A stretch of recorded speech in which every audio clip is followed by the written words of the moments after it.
what I'm gonna do is I'm gonna kind of show you guys around, right? Like sort of from the beginning. I don't even really need my beast in here right now. I'll actually probably just load the FBX file. Just start from fresh for you. So basically, I was gonna show you guys. So I've taught some beginner courses to a handful of people, right? And really just kind of explain the workaround within Blender. Like I said, I don't know everybody's skill level here, but kind of explain, you know, just where things are, what's what, like kind of take it, run through from the ground floor. Just show you a couple things that I have struggled with and found a good workaround for, kind of shorten that learning curve for you. And kind of run it from there, and then I was gonna take my beast just simply, and then utilize my camera. So I'd put that file in the chat for you guys if you wanted to recreate it. Basically, I'm gonna use Dynamic Sky, which is a plugin that is native in Blender already, and my beast and one object, and create something beautiful real quick. And just really the point would be for people to get used to maneuvering and moving objects around the space, you know. So you can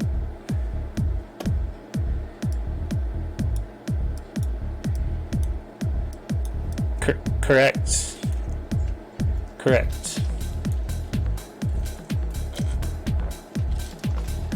Right on, man, right on. Let me see who all we got up in here. Yeah, we got some folks. What's up, Ish? Cool. So yeah, just download that FBX file if you're interested. That's funny. Red shaking his ass at me, man. Come on. So yeah, we'll go ahead and I'll just crack into kind of like my intro of what, you know, what you'd kind of want to, what you'd expect walking into Blender, and how you can make it as easy as possible to not get confused and want to, you know, throw things at the wall and headbutt your frustration. So basically, the way that Blender is set up, when you open a new file, we'll just go ahead and start just off the tip top. So when you open a new file, you're automatically gonna have your light source, you're gonna have your object, which is a cube in this case, and then you got your camera. All these three things are the necessary components of making up any type of composition, and then obviously you have your space, right? Now, when you first get into Blender, I'll just run through just a couple quick little settings that, you know, you might overlook or not know about. But you're going to want to first, if you got it installed, you're going to open it up and you're going to want to go to your preferences under your edit menu. Now in your preferences under your edit menu, there's only a couple things that you're really going to be concerned with. One, it's you want to have a mouse with a right and a left button, or right and a left click, and a wheel. Typically is the best way to go, and a keyboard with a number pad. But there is a way to operate outside of that if you need to. But there's a couple things that I highly recommend. One of them is in System, and it's this global undo. And that's going to take me to your best friend ever in Blender in pretty much any digital world, and that is Command Z. And what that is to undo. Now I'll put my steps back quite a bit, just because sometimes, you know, you get a little carried away, you might not save. Try to always remember to save. Blender's really good about saving, doing an auto save, but you can Command Z all the way back to yesterday pretty much if you got this set up high enough. So I highly recommend it. You definitely want to get that action going on if it's not turned on automatically. And then right here you're going to have your graphics card. If you have one, it should show up here. If you don't, nothing will pull up, and then you're going to have to be running off your CPU, which is your hard drive. If you have a GPU or a graphics card, then it'll show up, it'll typically pull up what you have, and you want to go ahead and select that if that's the case. So that's going to really determine whether or not you can operate and render in Eevee or in cycles. I'll explain what those are in just a little bit, at least just to touch on them. The other thing that you're going to want to really look into is it's also going to be one of your best friends, is this add-ons section right here. The add-ons, that's where if you don't have Dynamic Sky turned on already, you're going to want to go ahead and do that. you can just go in the little search bar and just go ahead and start typing it, and you'll get Dynamic Sky under lighting. This is a native add-on to Blender. In here you've got a bunch of different add-ons, right? Like that come with it, come with Blender already, which is pretty dope. And some of them they've done a good job, especially in this newer version where they've got most things clicked on for you that are fairly important. If anybody wants me to run through these, I can. But right now you're just going to have to go with Dynamic Sky is what we're going to use towards the end here. And then obviously I've got a bunch of extra ones that I've added on and stuff like that. But yeah, so if you guys want me to run through this, I can. But I'll keep going for now, just not to bore you with all these. But Dynamic Sky, turn that on. All you got to do is click the box. You're good to go.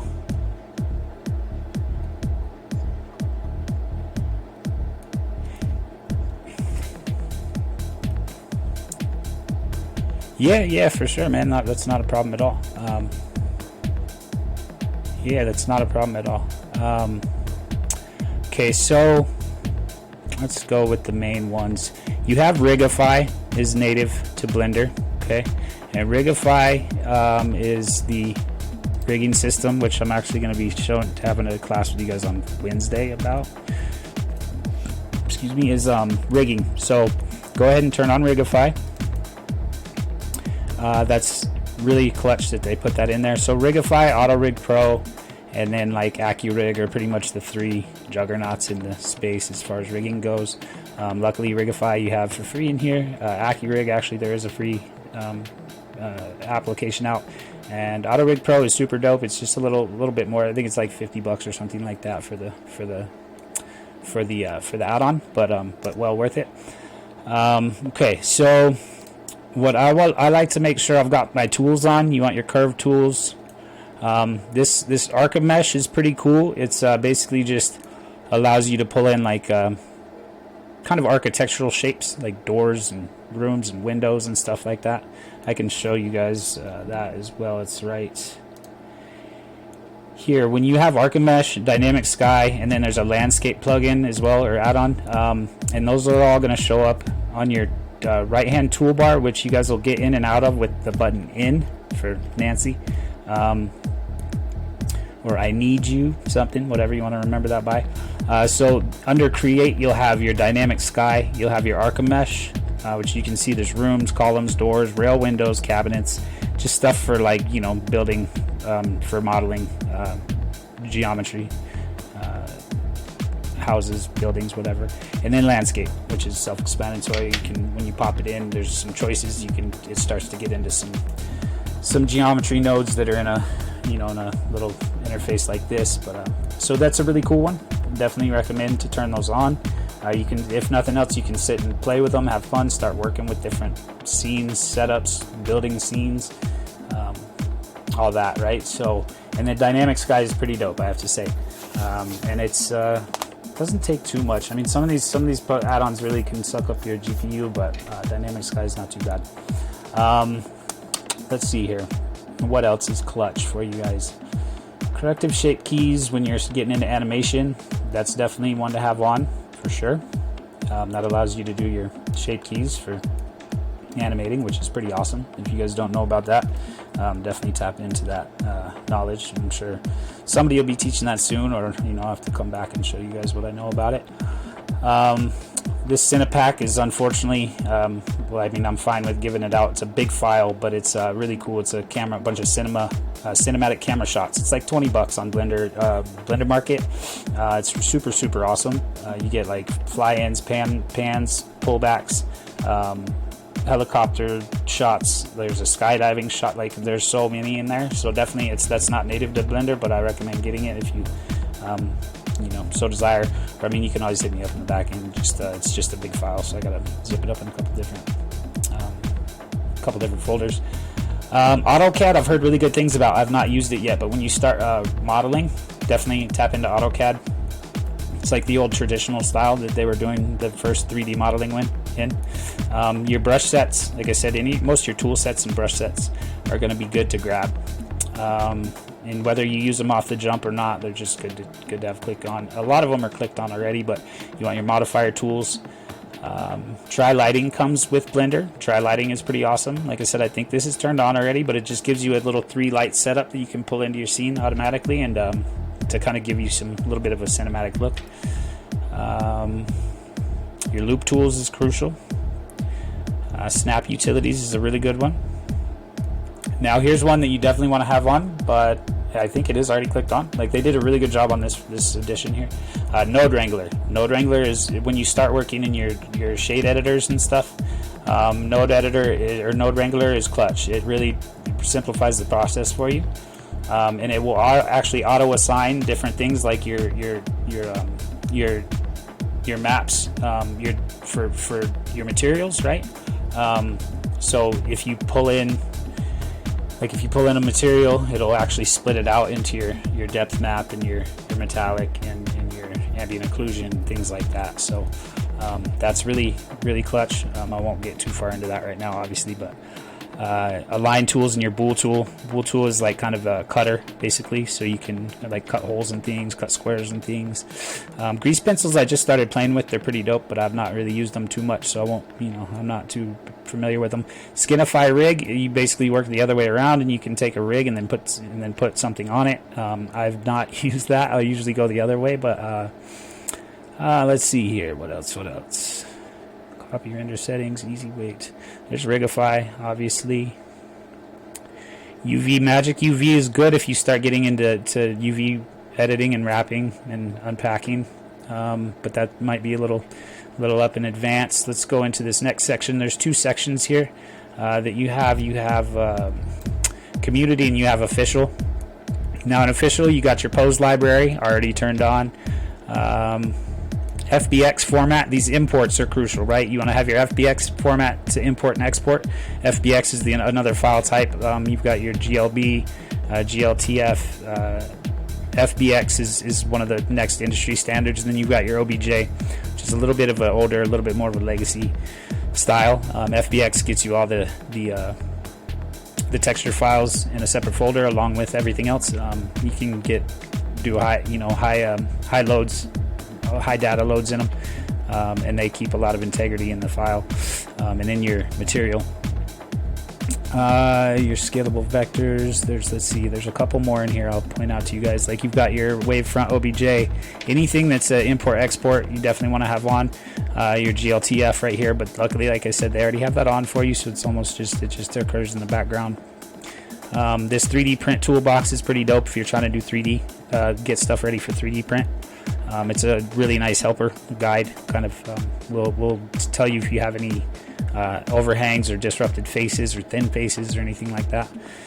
And then obviously your Cycles render engine. There is one that I want to say that's where is it? It's you guys, this one is not on, and it's definitely something that you want to have on. It's import. Let me see if I can find it here.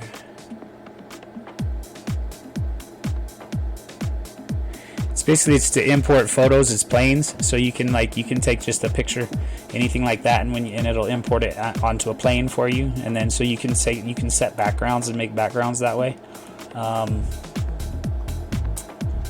me see. I haven't looked for it in a little while. It's not since I've got this new version here. Let me see. Import images as planes is what it's called.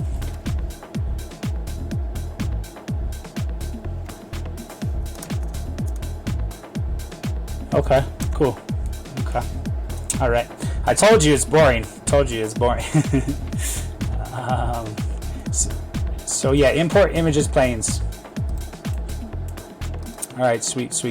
So after you get through all that rigmarole, right? You got your add-ons, you got your dynamic sky turned on. Any of this is all pretty much like you don't really have to worry about any of this, honestly. This is all just already set up, formatted for you, so you should be fine to get ready to rock, right? So we're gonna go ahead and save our preferences. You can turn it on auto save as well. and then we're going to get out of there. File paths, something you will need this to set up your user library eventually as you start doing that, for your folders, which is your asset library, and then you can pull you can start creating a cache of things that you can pull into scenes, right? So this is another one that you want to keep an eye on, is your file paths. So anyway, we'll get out of that now, and we're going to go ahead and just run through a couple of hotkeys that are pretty crucial. Now, one thing that is really important when you're getting into Blender is just learning how to maneuver in the 3D space, right? Because you can end up being very lost and confused. It goes up, it goes down, it goes every which way, and then you got to try to be able to keep track of stuff and get through stuff and get around stuff. So, you know, definitely spending time and just getting your muscle memory down is crucial.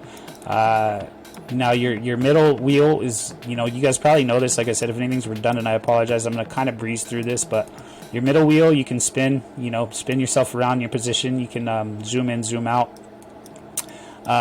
If you hold down the shift key, you can pan from side to side, up and down. Very, very good to get used to using both hands, right? You know, practice, just muscle memory, just like how a pianist practices piano. To get good at the piano, you practice your Blender movement and you get better at Blender, because you know, you ultimately want to be as efficient as possible, you know, when you're doing anything in life, right? This is no exception, although it is a little bit you got to really coordinate your brain and your fingers and stuff, but you get it, you know, after a little bit you'll get it. Your right key, your right click is always going to bring up some sort of drop down menu for you. Now when you select an object, right, there's a couple. Well, here, let me go here first, okay? So you've got your different modes, right? And these are going to be kind of your different edit modes. You have your object, edit, sculpt, vertex, paint, weight paint, texture paint. Don't worry about these last ones for now. You also have these set up for you, kind of templated out up here on this top bar, right? So this is just, they provide you with all the tools you need. Basically, they give you the setup, so it makes it as easy as possible for you. Shading, animation, rendering, compositing, which we won't get into. So we'll just kind of do a little overview of your sculpting and your object and your edit mode. Excuse me. So your object mode, and sometimes you might be like, oh, and you'll click something accidentally, and you'll go from like here to something like here, and you're like, what the hell did I do? And my whole session's over. It's not. It's just in a different window. So you can just remember, just go back to layout. Layout's your standard. So when you're working with your object, with your mesh, everything in Blender pretty much is called a mesh. This cube has no real mesh to it, but we'll pull in go ahead and pull in a UV sphere, and that'll demonstrate that a little bit better. So everything's a mesh pretty much, right? And then materials, you think, oh, this is a material. Well, materials really refers to what's on the surface of your mesh. So when you're working with these your object and your edit mode are going to be your main go-tos, unless you're having a sculpting session. So now an object mode is for moving objects around, pretty much, right? So one of the main the hotkeys you're going to want to know is G. Start out with G, right? You can grab it and you can move it around. They made it pretty easy for you. R is going to be to rotate, right? So, you know, pretty easy, right? GR, if you hit R twice, then you can rotate on all axes. Now, if you want to move in kind of a more of a aligned manner, pretty much anything you do, you can hit your Z, X, or Y button, which is will stick you on either your X-axis, your Y-axis. Typically it sits this way. Your Y is going to be front and center. Your X is going to be perpendicular, and then or your Z-axis or Z-axis, which is your up and down. So if you hit G and then you hit Z, so you get that blue line, right? So you can't stray off of it. You're not just going to be freeballing it and moving around everywhere. You can also now go ahead and hit X. It's going to switch you over. Go ahead and hit Y. It's going to switch you over. Right, so that's really good to know, really handy to know. And then also, so same thing if you for rotation, we'll utilize the cube because it's a little easier to see here. So if you hit R, excuse me, go ahead and hit Z, and you're going to rotate around the Z-axis. This took me a minute to get used to, right? Your rotations, but just think about it like a pole or like a spindle that's going to be sticking through your object, and that's what you'd be rotating around. So So for rotation, like I said, you can go, you're stuck on one direction here with one R, hit R twice, and you can free flow around, and then go ahead and hit whatever axis that will be essentially spindling through your object is a good way to remember that for rotation. Now if you go to another one, I'm just kind of run through these hotkeys a little quick for you guys, but I'll keep repeating them as well. Another one that you want to know is S, which is scale, right? Pretty, like they made these all pretty labeled pretty well, so you can remember them, you know. So scale. Now you can do the same thing with scale as you're doing with your X, Y, and Z. So if you want to just scale it on the X axis, go ahead and hit S and then hit X, and you're going to be able to scale out on your X axis. Same thing for the rest of them, S and then Z. You're going to be able to scale out on your Z. So that's all, you know, the correlation between those, I didn't use that at first, and I should have. So, you know, definitely want to recommend you guys get used to that. It's pretty much just a two-step motion. You're going to want to do your grab command or your, you know, whatever directional command, and then you can just go ahead and hit where you want it to go, and it'll save you a decent amount of time and struggles for sure. So that's in object mode, right? Okay, so now you get into edit mode, and edit mode is where you can really kind of manipulate your shapes, right? So now in edit mode, you've got your vertices. Okay, so there's vertices, there's edges, and then there's faces. Okay, so your face is going to be this whole piece right here. Your vertices are just these little pinpoints, right? And then your edges are obviously your edges, right? It's the things that are going to connect your two vertices. And then when those are all connected by either 3 or 4 points, you get a face. So when you are working in edit mode, you can either work off of an edge select, a vertice select, or a face select, right? So this is all really helpful stuff I didn't know either, and it would have saved me a lot of time. So if you just want to pull up, like, say, some corners, right? Just want to select some corners. If you hold down shift, you can select multiple things. Just like in regular computer, if you hold down shift, you can select multiple files. Same thing. Now go ahead and like hit G in whatever direction you want to go, and you're going to be able to pull out just whatever you have selected, right? So it allows you to start manipulating your objects. Really useful. There's other uses for edit mode for sure that we'll get into, like when you're applying your materials and stuff. But just to keep it on point right now, that's going to be your main commands in edit mode. Now, whether or not you're using your face select or edge select or vertice select will really determine a lot of what will be determined by what you're doing. But it'll also, you want to make sure you're in the right one, because sometimes, like if you were on face select and you're going and selecting all these vertices, and if you're just on face select, it'd be way easier, especially when you start getting into like more of complex objects and complex shapes. Here's a nice little trick for you guys that you'll want to remember and take with you if you don't take anything with you out of this day. Command and the button Q when you are in edit mode, okay? Because you have to, when you're in object mode, whatever you have selected, that is what you're going to be able to work on in edit mode. So if you have the sphere selected and then you're like, oh, but why is this not working? Why can I not grab the corners? It's because you got the sphere selected.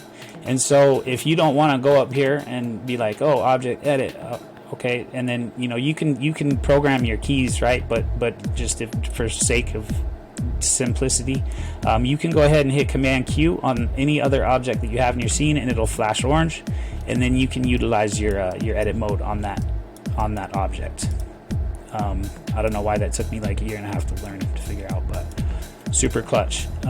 So your edit mode, you can, and then whatever you're working on, like if you can right click, you get a decent amount of little options here, like I won't get into off the jump right now, but there's some like inset faces where you can start doing little bevel insets and some really cool stuff you can start working with. If you, just to demonstrate, like if you go here to your sphere, Command Q again, it's pretty rigid, right? You see, it looks pretty bony, it's like a Chinese lantern, right? And so if you go ahead and select that, and I will say, so L, if you're over an object, and I'll have a little list that I can break you guys off with of these main hotkeys, but L will select the object for you, the whole object, A will select everything that you have selectable. Okay. What I mean by that is, like, if you're in object mode and you go ahead and select your cube, and then you hold down shift and you select your sphere, and then you go to edit mode, all of it's going to be selectable, right? Everything in the scene. So A for all, easy to remember, but we're just going to work on our cube right quick, or our sphere right quick. So I'll just hit L. Okay, and then I want this to be smoother, right? So naturally, the more you subdivide something, the more vertices and faces you get, the more potential it has to be smoother, smaller movements, right? So I'm going to go ahead and subdivide. Here's a good one on here for you guys. Subdivide it. You can see how you get multiple, just times it by 2. And then you can go ahead and hop back over to object mode, which tab is your default to go back and forth from object to edit mode. It's tab, right? So we're going to go back into our object mode, and we're going to hover over. One thing you want to remember in Blender, whatever you're over, the pointer is like really demanding and commanding in Blender, right? So like if you're over something over here, your keys aren't going to work the same. You have to be in the space. If you're in the space is one thing, if you're over an object is another thing. So you really got to be, this thing is your best friend, is your little pointer here. So go ahead and hover over it.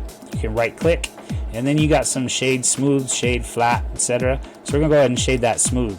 Now you see how much that changed all that, right? Now you got a smooth cue ball basically. So just a couple little things to keep in mind, and like you can't see your edges barely anymore on your cube, right? It's not really a cube anymore, but so that's something to keep in mind. Really, your manipulation of your shapes is going to be in your edit mode, which is tab. And see if I hit it up here, tab. Wait, yeah, up here anywhere.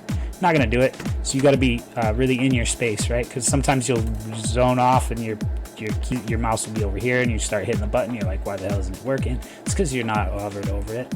So really pay attention to that.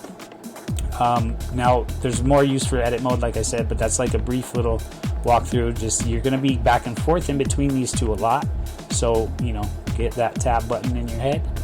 You can change it obviously if you want to, but no need really. When you are in edit mode, right, and in object mode, you're going to have a different toolbar over here. You have a set of tools for each of these. Same with sculpting mode. So you get all your sculpt tools. So now for these, to pull this up or drop it back, we have T. Okay, so the letter T for tools. Pretty straightforward. So far we got T, we've got in, that's going to kick out your add-ons, right? T and in. Okay, we've got grab, which is G. We've got rotate, which is R. We've got scale, which is S. We've got your X, Y, and Z axes. And then one thing I didn't mention yet, if you don't have, all right, so X is going to be to delete as well. So if you just hit X, you can go ahead and delete it. Now you're like, okay, well that's one of my vertices. So if you don't have a grab action selected and you hit X, you're going to get the delete button.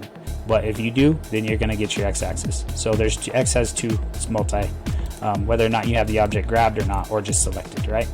So little rundown on that. Okay, object edit mode. You're gonna want to get used to that, because, like I said, everything's pretty particular in here. So you want to really be in, do things as guided as possible with your intent and with your thought process. It's easy to get lost. So just keep that in mind. And there's always a few checkpoints you can do if you are lost and stuff's not working. That's one of them. Are you in object mode or are you in edit mode? So then you have sculpt mode as well. We're going to go ahead and you can scroll with your mouse wheel to go left to right here. And I'm going to just demonstrate something to you guys really fast. You also have different, you can set this up with as many areas as you want, right? You can pull over more, you can pull over less, you can delete them out, right click and up here and delete, close the area. Now what you have here next to your object mode and your edit mode is this is like your operational mode, right? So you've got your 3D viewport, which is what we're in now. You've got an image editor, you've got your UV editor, which is for material work. You've got your texture nodes, your shade editor, which I'll show you guys. It's what it gets really cool and intricate in there. It's like an outboard synth basically. You've got your video sequencer, you've got your timeline, which is what we're looking at down here, which is good for, you know, starting to animate and putting in your keys for animation, right? We'll explain more of that here in a little bit if I have time today. Let's see where, oh yeah, so right here. So this is one of your, you want to keep these few areas in mind, right? You got this, you've got this guy, you got these up here that you can tap into that honestly are just the same as these over here, just a different spot. These all have their own use. Now what it is by default is you have this area over here, which is your scene outliner, right? One of your best friends when you start working in busy scenes. You have your properties right here, okay, and this is also a very much utilized toolbar right here. You've got a lot going on here. One of the main things you're going to first get into is this is your material tab, right, for when you're wanting to put color, like you guys want to put colors on your beast clothes and do different stuff with your beasts, right? So this right here, this material zone is going to be pretty good for you. You're definitely going to enjoy that, getting to learn that. I will cover some of that today, and I'm getting through the kind of the basics here for us, and then we'll keep it moving. I hope I'm not boring you guys. So in your scene collection, right, you're going to want to keep this organized. I still am kind of bad at it, but I'm trying to get better because it just is a huge time saver, and it's much better, just like anything else in life. If you're more organized, the more efficient you can be. So typically, you know, you've got your scene collection, and then you've got collections inside of there. You can color them if you want. You can label them. Typically, what I'll do is I'll go ahead and start another one. You can right click. And go ahead and start another one, and what I'll do is make this like my camera and my lighting, right, and then that's just out of the way for you and put in the same spot, so that you can, you know, so then this way you can keep your objects and whatever your subject is, your object, your mesh is kind of way more organized, right? So I'll just keep my camera and my lighting, and I'll usually kick that up to the top, and then you can collapse it. Just cleans it up for you a little bit. So your scene collection is great because you can also use it as your selector, right? So if you've got a lot of objects going on here, like say you're pushing in here and you're like, you know, you got stuff all around and you're trying to get in this little spot to select your sphere, but like there's shit in the way, you know, so you're like, oh man, how do I get over there? And you'll end up grabbing other stuff and moving it out of place and getting really frustrated. So you can just go over here and you can select it, and then you're good to go. Like, and you don't even have to hover over it, and you can hit your grab keys, right? That's one thing in this space. You can kick this on with whatever you have selected. So, you know, you can go ahead and grab your cube. You can just come right out, and you can start moving it around. So this is really good for your selector as well as, you know, selecting in here, but it can get kind of busy in your space. So this is your backup homie right here that you can use. Super solid to get to your objects. So that, I think that kind of covers that you'll really need off the jump. You don't necessarily need your timeline. Like sometimes I'll usually shut this down at first, and what I'll do is I'll show you guys a little trick, and this is what I got shown by the gentleman that taught me how to use Blender the first time. What he recommended you do is go ahead and pull over, and for this it's a little tricky. You got to get to where the turns into a little cross right there, right? You got to get just on the edge, because this will go ahead and pull it in and out. But if you want to get another scene open up, just go ahead and get right there and pull that out, right? And so what he recommended you do, because you have this, pulls me over to the, I'm working my way left to right here pretty much. This pulls me over here, and what this is going to be is your different views, right? Your viewport shading, your viewport editors rather. So right here, and these are going to operate independently, okay? And so right here you've got your bones view, basically your mesh view. Right here you've got your material view, right? So it almost looks like clay, not colored typically. And then you've got your material preview view, which is going to give you, like, say if I have a color on here, you're going to start to see that, okay? And then you've got your render view. So when you actually go to render, this is what is going to come out, is your render view.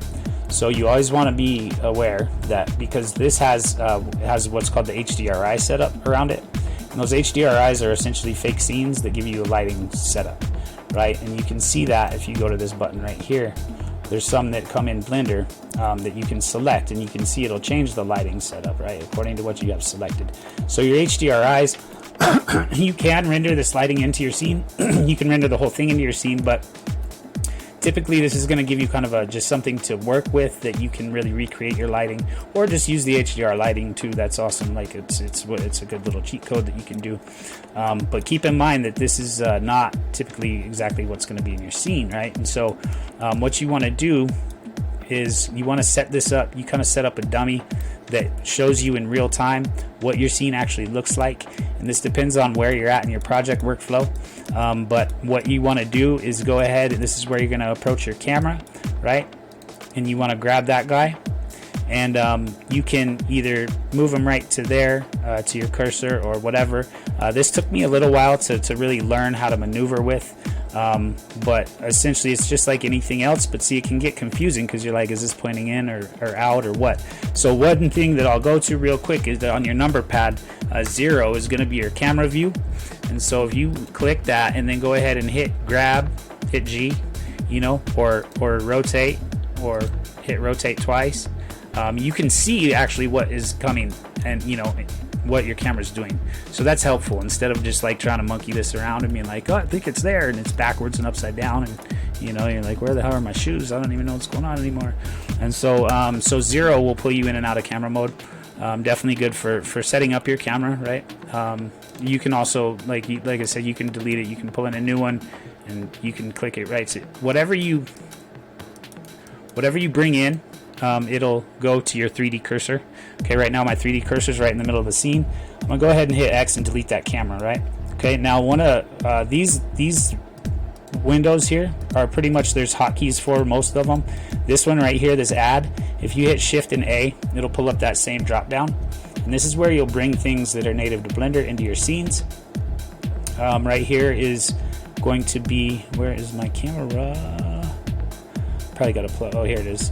So yeah, your camera, you can bring it in with a rig, whatever, but go ahead and bring in your camera, and you see it drop to the orientation of right where my 3D cursor is. So that might help you guys in the beginning, because now you can just go G, you can hit X, you can back it right out along your X axis, and then you're kind of at least at some sort of a center point, you know what I'm saying?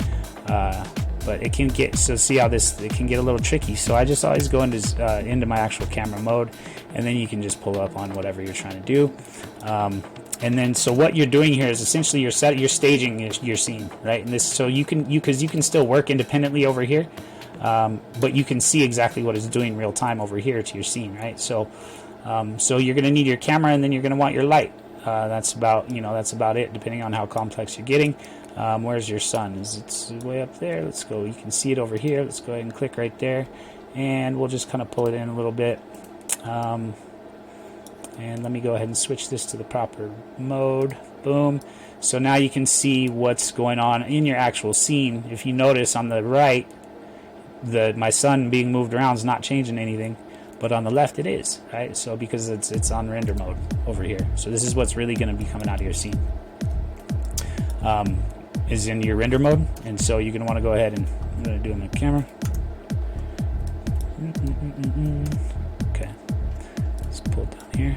That was weird. Okay, so anyway, so we're in our camera, and you know, now we can see real time what's going to be being created. Okay, so then I'll keep moving from that. But what this does is it gives you perspective on what's really going on, because it's really easy to get stuck in your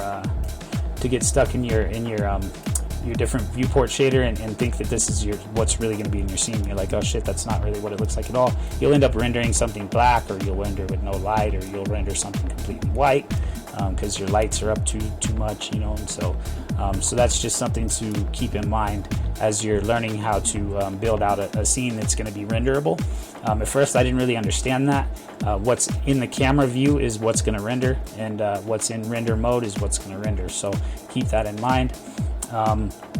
Now one thing you can do here to get rid of all your grids, and I hope I'm not like just covering too much for you guys or boring you. I apologize if I am. There's a lot you can get into here, but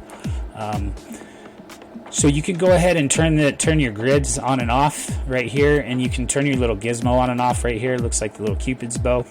And this gizmo also you can utilize to maneuver around your viewport. Also pretty handy, but like sometimes it'll just get in the way, right? And so sometimes you don't want it. And when you're in your tool mode, you've got your different selection styles, right? And so sorry, my recording's blocking it a little bit, but sorry. So you've can't do it. So you've got your different your different tools here that you can grab stuff. We're in object mode, remember? And so this comes in handy, right? But like you might not want that there because it just is in the way, and you keep grabbing shit, moving it where you don't want it. And so you're like, what the hell? Just get out of here. So you can turn that off. And these both operate independently, remember? So turn that off, right? And then you don't have your gizmo in your way anymore.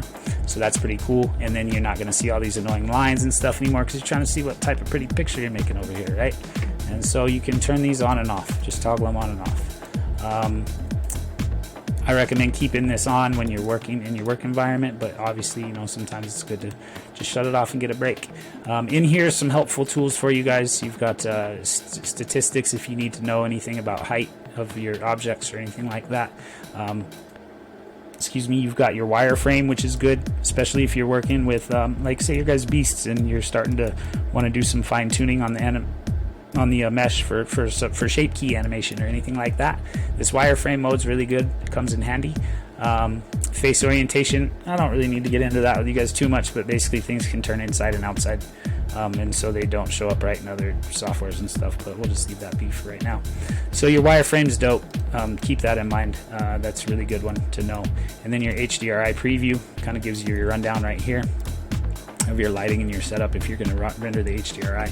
So anyway, let's get off of that, and we will keep moving here real quick. And pretty soon, lo and behold, we'll pull a beast in, and we'll get started on that.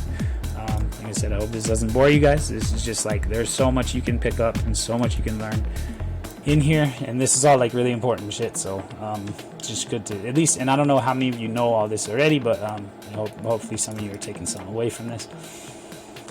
The only other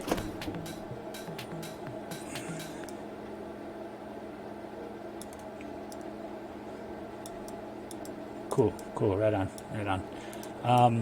Let's see here. Yeah, you've got a bunch of little tools and tricks up here. So one other thing you want to keep in mind, all right, so because what can end up happening, I'm trying to tell you like where I've run into the most frustrations and been like, what the hell is going on? Why is it not working? What am I doing wrong?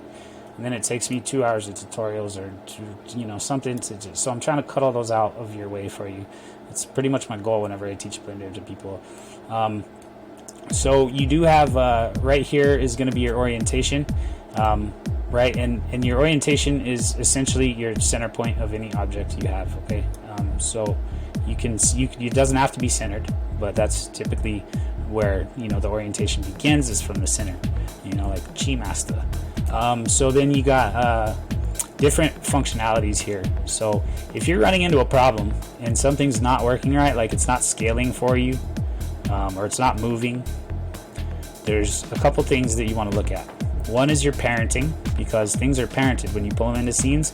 So it'll be parented to an origin of another object, right? And so you keep trying to move it, but you can't get the damn thing where you want it to go because it's got this annoying little dotted line to it, and it's swinging it all around and doing shit that you don't want it to do. So you're like, what is that? So you can go ahead and unparent things and parent things, right? And just like it says, it's parented. So you can go ahead and hit Command P. Yeah, Command P, and you can clear parent, right?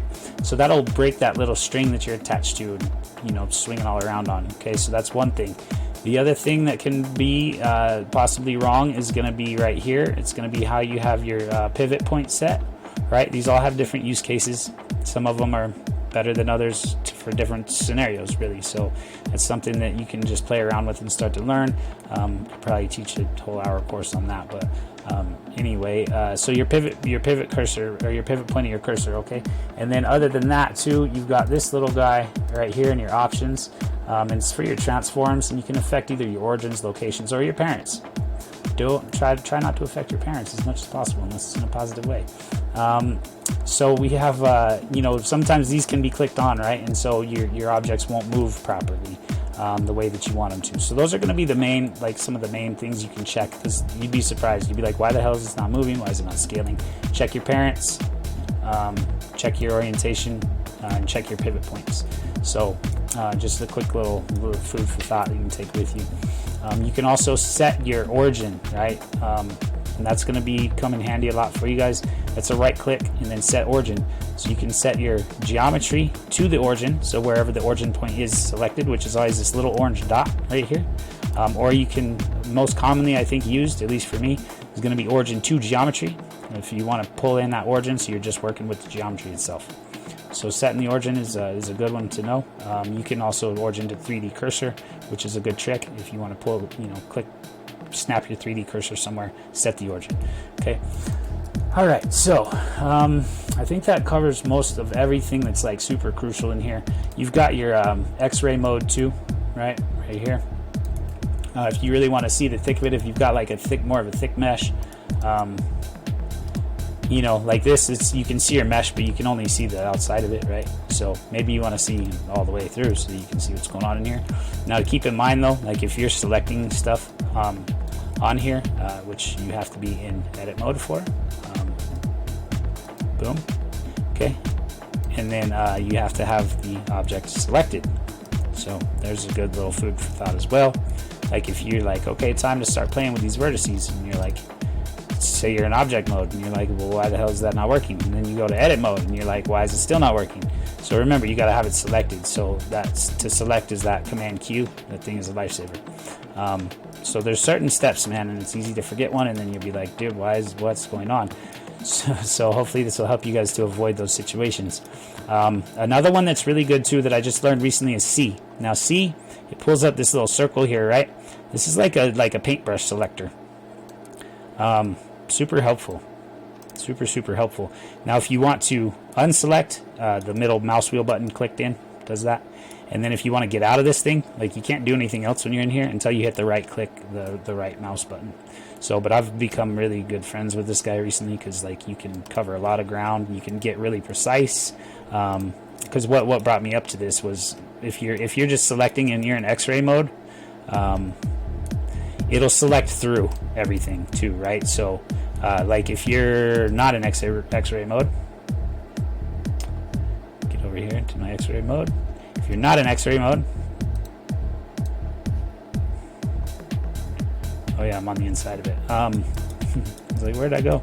So if you're not in X-ray mode and you go ahead and hit that, it'll just hit the side that you're selecting, so it won't shoot through it, it won't go through it.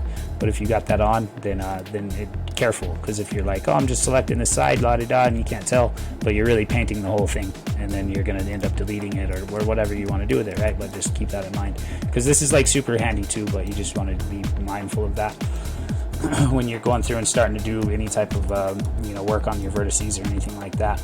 Right now I'm in face select mode, so that's why it's selecting this whole face at a time. You can just delete one out, go ahead and hit X, delete face. See, now you got a little, get out of there. Now you got a little peek hole into your cube, right, or into your sphere. So really, like, the point of what I'm doing here is just trying to show y'all around a little bit, and then just like get in here and like play around, try to fly around, try to get used to the coordination to use your right and left hand. Super helpful, right? So I think that about covers everything that's up here that's really important, at least off the jump. These intersects are more for when you get into boolean and stuff like that, joining things in your scene. What I will go to right now is going to be on this right hand side here. We're going to dip into your material properties. So for you guys, for being beast owners, right, and I know all you guys, like, I know mostly you guys really want to be able to change the color of the clothes and stuff, put clothes on your beasts, and then you want to obviously be able to like rig them and animate them and move them around. So we'll go ahead and bring in a beast, right? So real quick, and I'm gonna shut this down just because I don't need it right now, but just keep in mind, this is a trick. I don't use it as often. Now it does come in handy though, like especially when you start doing UV editing and stuff, because what you're trying to work with is gonna, and you want to see like what's actually going on here, but you can't because it's covered up in orange. It's lit up orange. So that's where it comes in handy. Like if you're trying to position a pattern on a shirt or something, you're doing it on here. Well, it's like technically going to be in your UV editor, but you can't see what's going on because it's all covered orange. So this is a good trick for that as well. So just keep that in mind. And I'm gonna shut this down right now.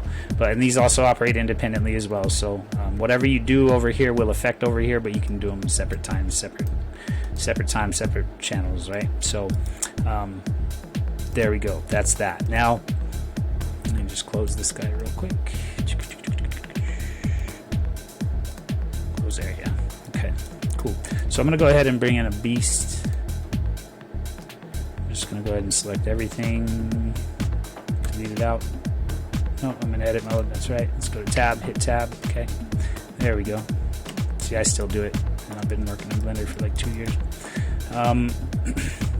Okay, so we're gonna go ahead and import a beast, right? Okay, so you're gonna go to import, and then you're either gonna have a GLB or an FBX, basically, or your GLTF. When you guys get the Blender scene from online, from your hub, it's a GLTF format. So let's see. I know I just downloaded. Here it is. So this is just going to actually open up the whole Blender project that I just got. Now I've got. Did it overwrite? Okay, cool. So now you got your beast, right? And you're like, sweet, what am I going to do with him? Well, you can do whatever you want with him, really, but if you want to change his clothes and stuff, say like change the colors and stuff, I'll give you kind of a brief rundown on that. And like I said, that could be a whole session too. But what I'm going to do is I'm going to transition into showing you kind of how to change some materials on here, and then how to pretty much, the goal will be then to kind of maneuver some things around the space to very simply with just your beast and just like this camera, if you downloaded the camera, to create some depth in your scene. And you're gonna have your camera, you're gonna have the lighting from the dynamic sky. Super easy. It's a really cool little interface I can show you. I have a lot of fun with it. And then you'll just create some depth by pulling this apart, essentially, you know, and then setting your shot up however you want, and kind of just moving these around the space to create cool, you know, without scaling it. You don't have to scale it at all. You don't have to mess with size. It's just going to kind of show you how much you can do with just that depth of field, and how easy it is. I'm not even going to rig him or move him at all. He's just going to chill like this.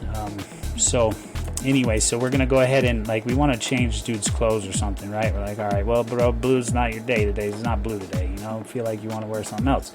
So you're going to want to go into, this materials area is going to be one of your good friends while you get into Blender. This is where I really started my journey with Blender a lot, was putting different materials on things, because I had a lot of my own artwork that I wanted to put on stuff, right? But I didn't really know how to do much in Blender, but I would get stuff like, you know, stuff from the marketplaces and things like, and for our project it was helmets, right? So like a lot of cool dimensions and things I could work with, change the colors, make them really unique. So this is where I really started working in Blender, was over here in the materials area. Now when you have when you're in here, this right here is going to be your I think this is your principal BSDF shader. And I will show you real fast.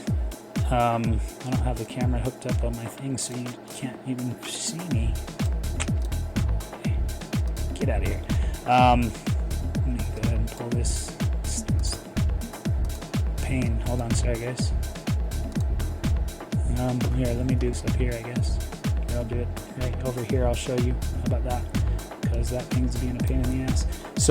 So we can go ahead and select what I was trying to do down there, anywhere on any of these. But so your shade editor, right? So your shade editor is kind of like an outboard synthesizer. It's like plug and play, basically. So this is this. It's the same thing. This is just a different. This is like the master mixer be the best way to describe it. This is your master control panel, so you can have a whole bunch of pony chains of different things, as far as normals, geometries, whatever, you know, this, that, and the third. The whole kitchen sink, your material maps, you know, your texture maps will be leading into these. You know, you can have a whole crazy complicated village back here, but it all is going to lead up into your one shader, right, or your endpoint, which is going to end up as your material output. Okay, and so this is the same thing that you're looking at right here. They just put it this way so that people wouldn't get lost and confused in there, I think, at first. It's super fun to start getting back in there, but it does get kind of heavy. But once you get good at it, it really gives you a lot of control over what you're doing in Blender. So I'll go back to my outliner just to keep it familiar for you guys here. I will open it up a little bit more to give us a little more of a view, though. Excuse me. So what you're working with here is a shader, essentially. So it's a master, you know, just think of a little master mixer, right? And so this is where you're going to have all your materials that are in the scene. Is going to be right here, every single one of them. And then this is going to be the material that you have on the individual piece of mesh that you have selected. As you can see, I've got dark plaid. Go here, it's going to change to the rabbit, right? Go here, it's black for the plastic. You guys get the drift. So whatever you select over here is going to be right there, but everything that you have in your scene is going to be right here.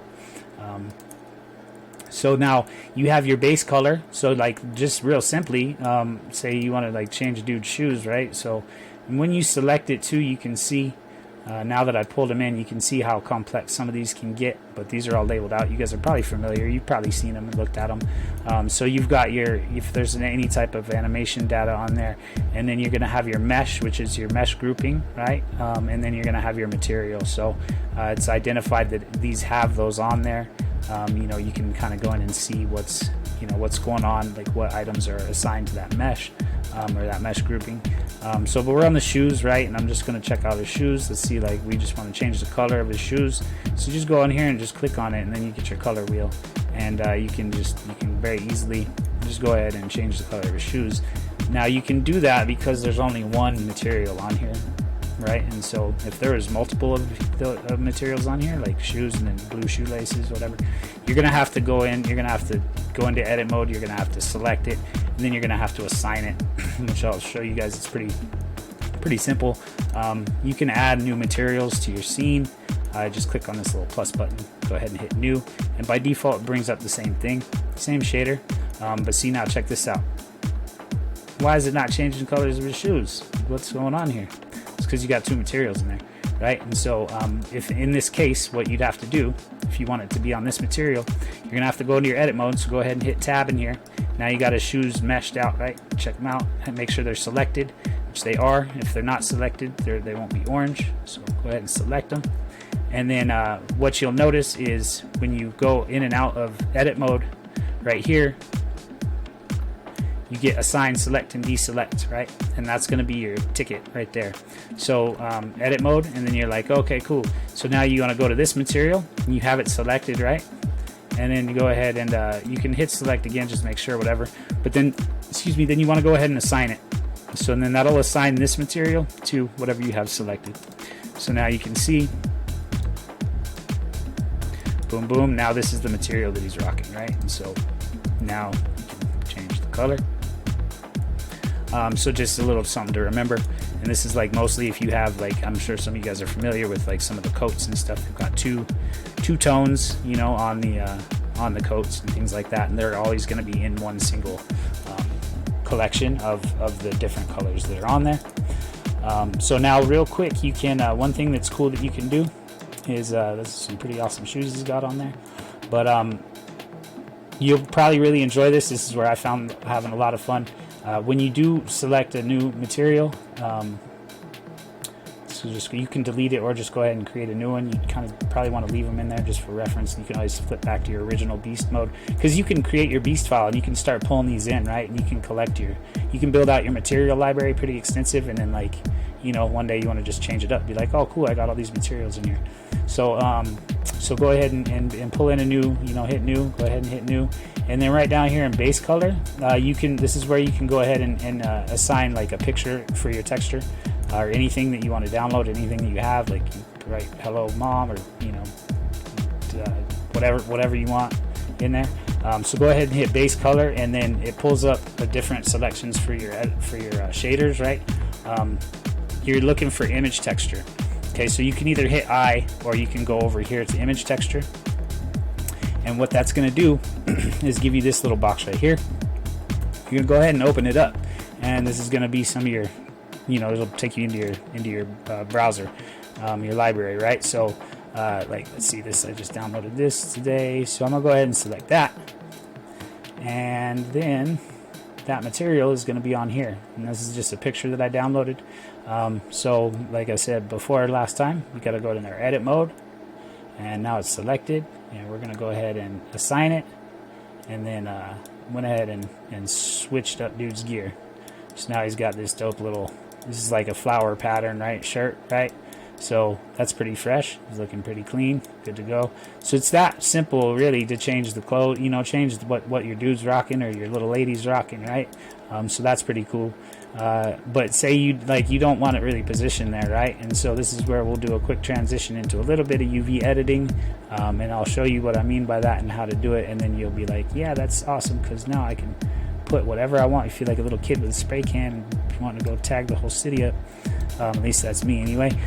So you're going to go into your UV editor now. I just opened this up because this annoying little kick out here on my recorder.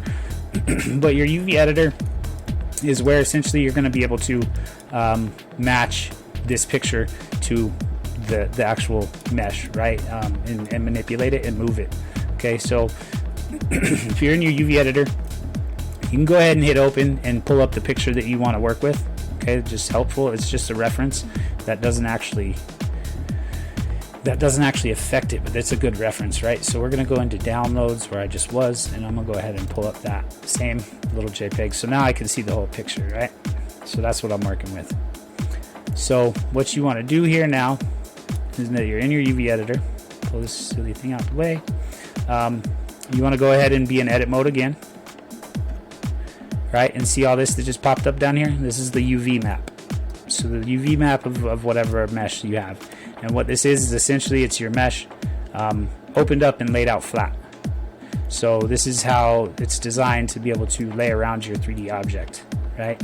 Or wrap around your 3D object. You can see this is the coat, right? So it looks like the collar is going to be here. It's going to have sleeves, and it's going to have the main body.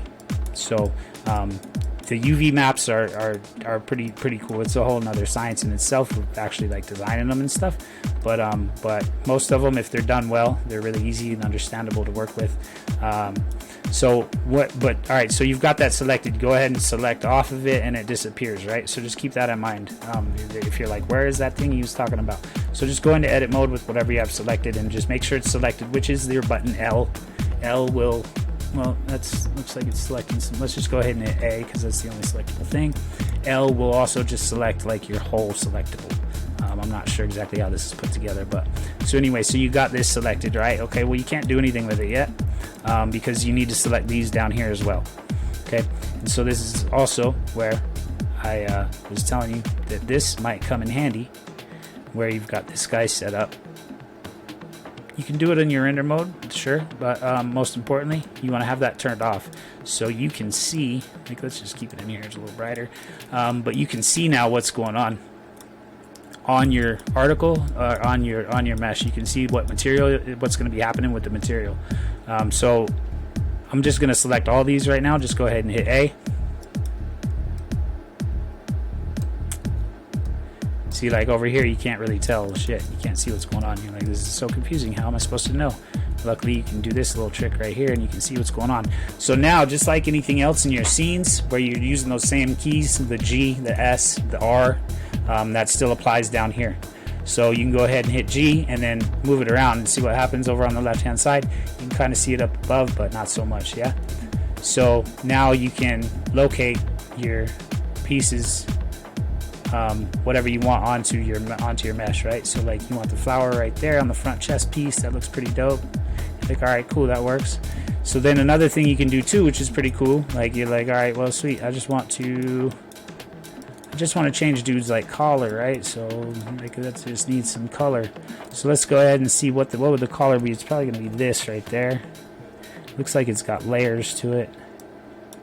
So we'll just go ahead and select all the layers. I'm just hitting L. You can also you can box select it like that, or another trick is Control R, or sorry, Control and your right click, and it brings up this little lasso, which I like. You can have this lasso be on permanently too if you want, but I just use it as a hotkey. Control R is a really good one. Or you can go to what I was telling you guys before, which is your C button, which is your little paint selector, which is super handy, right? And then if you don't want anything there, boom, it's like really easy. Really, you can get really precise with it. Okay, but so we're gonna go ahead and select all that guy. Anything you don't have selected won't change what you're doing with it, and it'll get stretched out. So select that, and then let's go ahead and slide this around. Boom. Up, see, like I missed some right there. So I'm gonna hit Command Z to take it back, right? And then let's make sure we go ahead and get those selected. Let's go drop down in on it real quick and make sure. Okay, looks like we got them selected now. Okay, cool. So now you can go ahead and move this around, and you start to get some flare on your neck, right? Boom. Like I like that. That looks pretty good. Cool. So we'll leave that right there. So now you can see now that you've been able to like move your dudes, move the pattern and design around on the gear, right? So that's a very simple introduction to your UV editing, but it'll go really far for you guys with doing what you want to do with the beast, right? And that goes for any material on any object. It's not just clothing. It's not just it's any material on anything. And then, so the only other thing that I will point out to you guys really quick, sometimes these will not be unwrapped so well or unwrapped like that. So if you select this and you go ahead and you're hovered over it and you hit U, the button U, it'll pull this up, right? And you can unwrap it. You can smart UV project it. Let's just see what it does when we unwrap it. It'll end up coming up differently. It should anyway. See, so now this unwrap, and I'm not sure the exact rhyme or reason what determines why it turns into this. I know a UV project is a good one for like objects and stuff like that, but something you can play with on your own. But you see how different this is now, right? So I prefer what it was before, but like you can still piece this apart or piece this together. This is the full, I think this is the full UV map, everything split up. So you can still piece this together. You can select it, move it around, but that's just something to keep in mind. If you don't like what you're working with here, you can play around with that. Like we'll go smart UV project, scaled, edge, yeah, sure, and see what that does. See, so that changes everything, right? So there's different ways that you can mess with your UV map to get a different outcome for what you're working with. Now keep in mind this picture under here could be anything, and it's not going to change what's up here. What changes what's up here is actually what's selected in your material. So just keep that in mind. This is just a reference, right? This has nothing to do with what's actually going on up here. It's just a reference. The picture underneath it. So like I could be on the blue plaid and think this is going, but it's not. It's blue plaid, and I'm like, but why? It's over the picture, but it's not because it's not selected. So just keep that in mind. All right, so I don't know, do you guys have any questions up to here? Like I'm pretty much getting to the part where we'll go ahead and kind of stage the beast a little bit, and then start pulling the camera apart and get a little setup going, and then we can run through a couple quick render settings, and then show you guys how to snap a dope shot. I think that was like.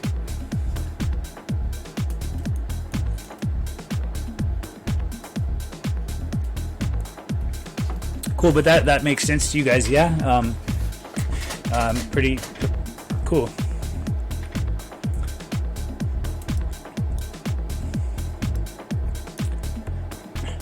So yeah, I think perfect, cool.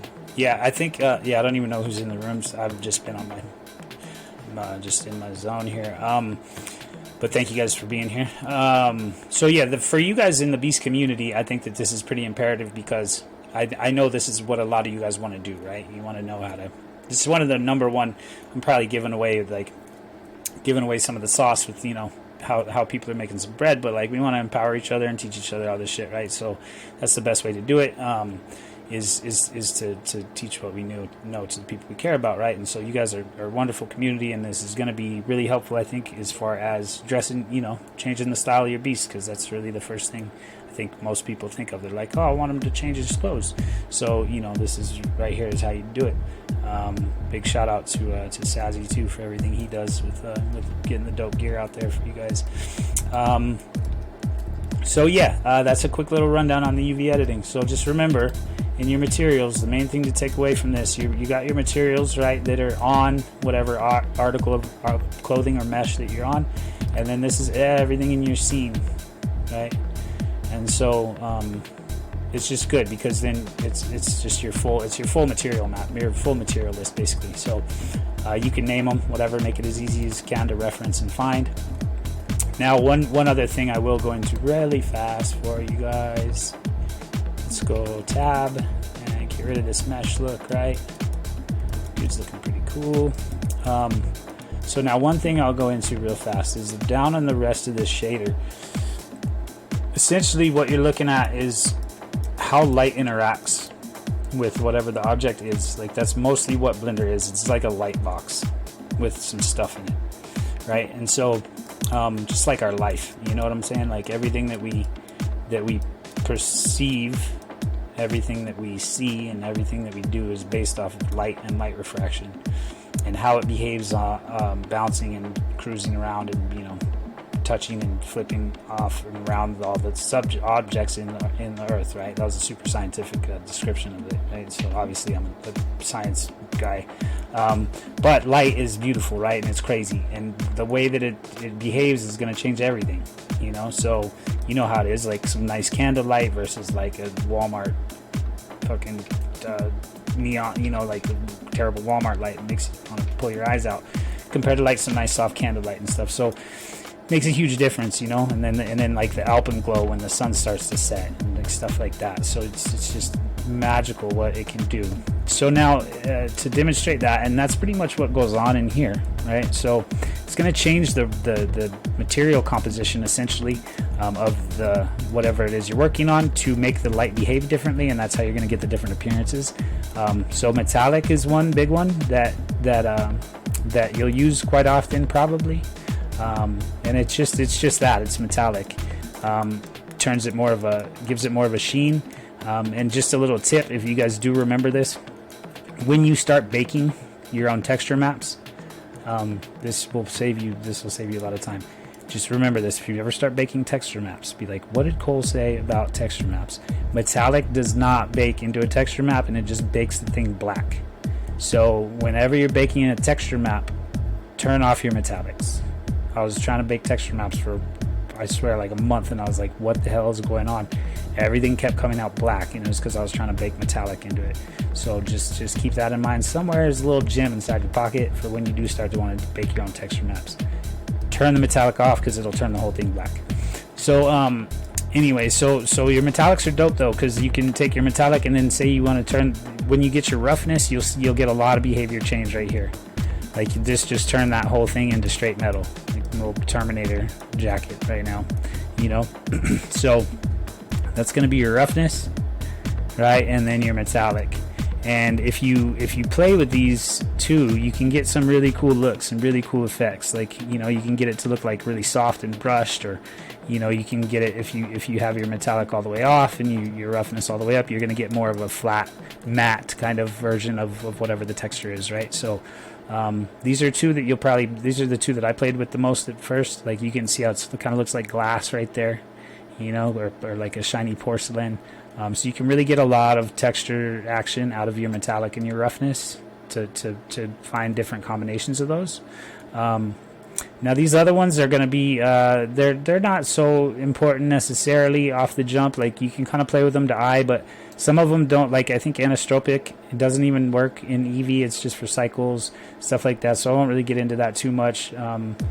Your transmission and your transmission roughness. Transmission is pretty much how much light can come through something. Okay. Clear coat is just like it sounds. It'll literally put like a clear coat. So like if you have like a car or something, see it's got that nice little light sheen to it now. And then you've got clear coat roughness, so you can put on like a, you know, like a sanded kind of look. So clear coat roughness, and metallic are pretty clutch when it comes down to playing with this. You can get a lot of different looks with that. Your transmission is how much it's going to allow stuff through, and then emission is actually how is going to emit light from the inside of the object. By default it's in black, right? And so if you go, you'll see why, because if you start moving up, then you start turning into the glowing guy. You can change the emission color, and you can also turn up the emission strength, and you can essentially turn them into like a glow bug. Like, I don't know if you guys remember those old little toys that were just like these little glow bugs. But so you can do that. So say like you want to make a lightsaber or something like that, you can take use your emission and your emission strength, or for like neon lights, stuff like that. Or if you want to add some light too, like if you in your scene, if say you have a light fixture and you want to actually light it up, this is how you can do that, is with emission and emission strength. Nice little tip to know, just something else in your back pocket. Alpha is going to be the opaqueness and pretty much the see-throughness of it, is your alpha. So, and then you've got there's different alphas. Like, we won't get too far into that. You don't need to worry too much about it, but if you want to make something see-through, take down the alpha. So that's that for how this behaves. This is your your BSDF shader. So there's other shaders in here, right? There's a lot of them. Now you don't really need to worry about them too much, because once you start playing around though, you can, obviously. You've got a sky texture, which actually does sort of what dynamic sky does, but not as cool. You've got like a gradient. You've got environment, which will texture things with what you have in your environment setting, which I can tell you where that is. And then you've got like checker and brick. So like, just to demonstrate, this is brick texture. It looks kind of cool actually on the scope, but it's really looks like bricks. And then you've got like an offset, so you can offset the bricks. I could probably demonstrate this a lot better on a cube real quick for you. I'm in a cube. So we'll go ahead and there's no texture on here, right? Nothing, no material. So we'll just hit new. And then this is going to be right here in your base color, where the same place you went to go get your image texture. So you've got a few things you can play with here, right? You've got checker, brick. So if you go to brick, it's just that pretty much. You can see now you can go ahead and modify these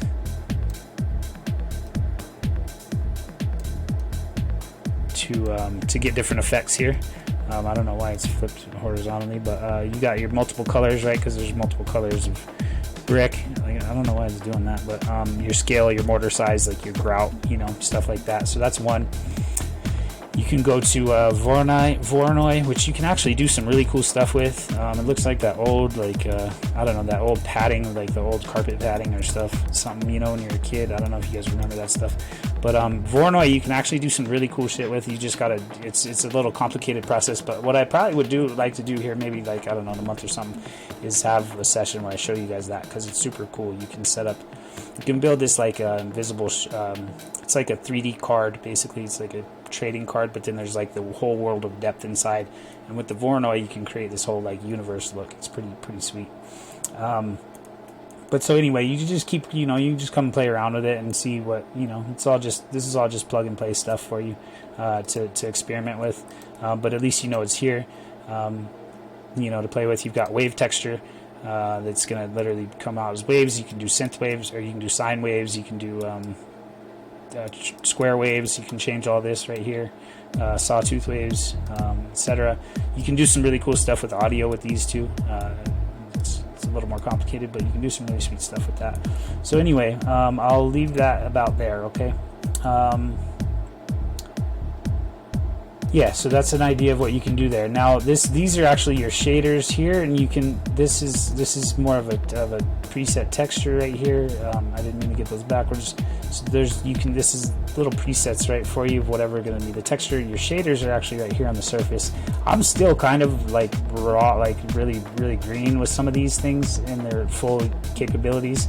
But I do know that you can go. Your principled BSDF is what we're using here. Mix shader, hold out, those are all good. This is for like making invisible stuff. Mix shader is doing gradients and stuff like that. So there's a lot you can do here with these. Like I said, I'm not super in-depth tapped into what these all can do to their full capability, but I'll just let you know, like if you select one of these and you're like, oh shit, how do I get back? It's going to be your principled BSDF, sorry. is what your default is typically. So just another trick if you get lost and you be like, oh, I got to start all over, just go back to your principled BSDF. And then that will take us into setting up a little bit of a scene. All down here, we don't really need to get into anything else. It's a little complicated. You got modifiers. I can touch on this real quick. It's the little wrench. You got some cool stuff in here that you can start to play with. There's a mirror tool. There's a remesher, decimate, different stuff in here that you can start to play with. That is helpful for sure, but not necessary for now. This is still, we're just doing a beginner's course, right? So yeah, that's about that. And then once you get over here, okay, and then let me touch on this real quick. You've got your EV and you've got your cycles. EV is going to take up less of your GPU and CPU. Essentially, I don't know if it runs all on GPU or CPU, but cycles is more of a GPU render, which is your graphics card. And so cycles is more of like a realistic way of how light behaves. You can get, it's more of a workload. It literally runs in cycles, so like run over the picture time and time again and composite your ultimate render. But the light behaves a lot differently in cycles than it does in Eevee. Now that's not to say, because some people are super good at Eevee and can make like really dope setups in Eevee, and some people are not, you know. So it's really not one's not necessarily better than the other one. It's just how you learn and like how you want to, you know, if you don't have the GPU, then you pretty much want to work in Eevee, got to work in Eevee. Some plugins or add-ons don't work in cycles and they work in Eevee. You know, it's just kind of two, you know, it's like white and black, like just two schools of thought really, but they both can accomplish the same thing. I typically work in cycles. I can make some dope stuff in Eevee, but I like cycles just because I like, it's more of a soft, more of a true kind of light that comes through. So that's that. You do want to switch to your GPU compute if you got your GPU, so you can actually get a pretty quick render in real time in your viewport editor. See like that, how quick that renders over. So you can actually make your adjustments and stuff in pretty much real time in your render mode if you are at that stage. You know, typically you want to stay out of render mode to make your adjustments because it won't take as much, but it depends on your processing power and stuff. So anyway, we'll go ahead and get started here. I'm breaking this camera out and stuff. So and then we'll cover a couple things when it's time to render, and then that'll pretty much lead us up to the end of today. But let's get this set up real nice first. So in your camera, you got your resolution size. That's like the one thing I'll touch on real quick. And then when you go to when you're actually on your camera, which I think I might have, did I delete it or do I have, nope, I still got it up here. Nope, I don't. It got deleted. So anyway, when you have your camera in the scene, you can pull up some really handy tools by selecting on your camera and your light that will be down here in your editor bar, right? So what I'm going to do, I'm going to get this box off this dude. He's ready to get out of the box. Now I don't know if you guys did download the camera that I brought over or put in the chat for you guys. Let's close this area. We can leave that brick shirt on. That's pretty cool. Sure, why not? Now you see I'm in my render mode, so it's like kind of dark, right? It's not very lit up yet. So what I'm going to do is I'm going to go ahead and I'm going to go to in, which is going to pull up my add-ons, right? And then I'm going to go ahead and hit that dynamic sky, which is over here, which is what we should have activated if we haven't already. Just go to your edit, preferences, and then add-ons in the middle, and that'll pull all this up. And then you want to make sure you select whatever you want to have activated. Dynamic sky comes with Blender. Turn that on. Go ahead and hit save preferences, shut it down, and you'll have that all over here. These are going to be all your add-ons. I've got a whole slew of them right now, but so dynamic sky. You could pull out a landscape if you want. You can pull out some arc mesh. Like I haven't really worked in landscape too much. It's kind of weird. I don't know. Maybe you'll dig it. I don't know. Arc mesh is pretty cool though. And then dynamic sky is pretty dope. So we're gonna go ahead and create, right? And then it says, please select the world name dynamic 1 from the properties world. Okay, and then your world properties, look like your material properties. It's similar, but it's like the same little thing, but it's got a line through it. I don't know, I guess it's for a horizon or something. I don't know how they determine that, but go ahead and select that. It's just going to be a couple up from your material properties. And then right here is where you're going to have, kind of like you have in your other shader editor, you've got your, this says background right now. Wait, hold on, no, sorry. My bad. Right here, world, this is going to be what you actually, like your mesh selections essentially. So it's going to be world, right? And dynamic sky will kick out. It'll generate a sky right here for you, right? And so when you hit dynamic sky, go to create, go ahead and this first box right here, just select dynamic 1 if you've got multiple of them, whatever number you want. See how dope this is right now? Like already way cooler. Got a sweet sky. It lit me up real nice, you know. Looking way better now. Came to life real quick, real easy. Now for the sake of, like, say if you want to get a whole shot of him, but you know, obviously right now you've got grid on the ground, you can turn that grid off and now it just looks like he's kind of floating in the sky. So maybe you don't want to do that, right? And so maybe you can go ahead and hit your Shift A, and then you can just bring in a simple plane, you know, right below him, right? And it'll give him something to stand on. You can go ahead and hit S, and you can scale that, you know, you can scale it up to until it's out of sight. You can, just depends on what you're trying to go for. But now, like, so this plane that I just brought in, right? You can do anything with it. So like we were doing before with the material properties, go ahead and hit new, and then like, what if we'll make this like a whole nother dynamic to the shot, right? And so we'll turn it into like something that's going to look like pretty much like glass, you know. So we'll have a whole reflection down below us, right? So now we got a whole nother jam going on here, man. We got, you know, we can see this. It's like we're standing on a mirror, you know. So pretty cool, right? Just something different. So you can do whatever with that. You can it's cool. You can get into this. You can make it look like water. You can, you know, start adding different shader nodes that will do so much here. But like, that's pretty dope, you know. All of a sudden you got the whole reflection, right? So just something simple, you know, something simple like that will change the whole vibe of what you're doing.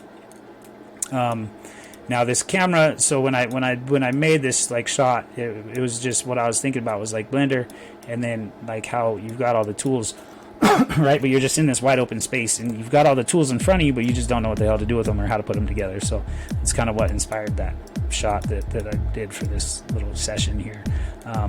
But so we're gonna go ahead and select the camera, and we're just gonna take it off of dude. Luckily he can't feel his neck really, so I'm just gonna pull it through. But if you hit shift, you can select all things considered. Okay, and so now we got the camera out here. Now one thing we want to do before we go too far, right, we kind of want to get our base point, like what we want to sit on, so we're not just like free, you know, because you want to start to kind of position your, you know, frame your shot, right? And so we'll just build that out a little bit more just to keep it 100, and then go ahead and pull this out some more just so it's not sticking in his eyeball for right now.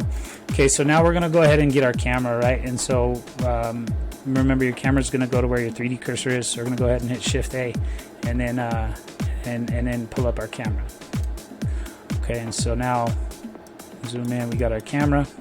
We don't really know what it's looking at yet, but you can hit 0 and see, hit 0 to get out. So just hit G, you know, it's always a good rule of thumb when you bring something in. I typically will hit G and then hit Z to just kind of bring it up to eye level, you know, and then you can hit G. You can hit X and see that's what axis you're on. That's not really where you want to go, so it'll be on Y then. So you can pull over to Y. You can pull some over to X still yet to get it over on this side. Just kind of pull it towards you. You know, this is a good practice to get in the habit of, just so you can get good at your keys. Just keying around the scene, and then go ahead and hit 0, and then you're you know, you're good to start kind of positioning yourself, right? So you can go from top to bottom. Now we got this cool reflection going on.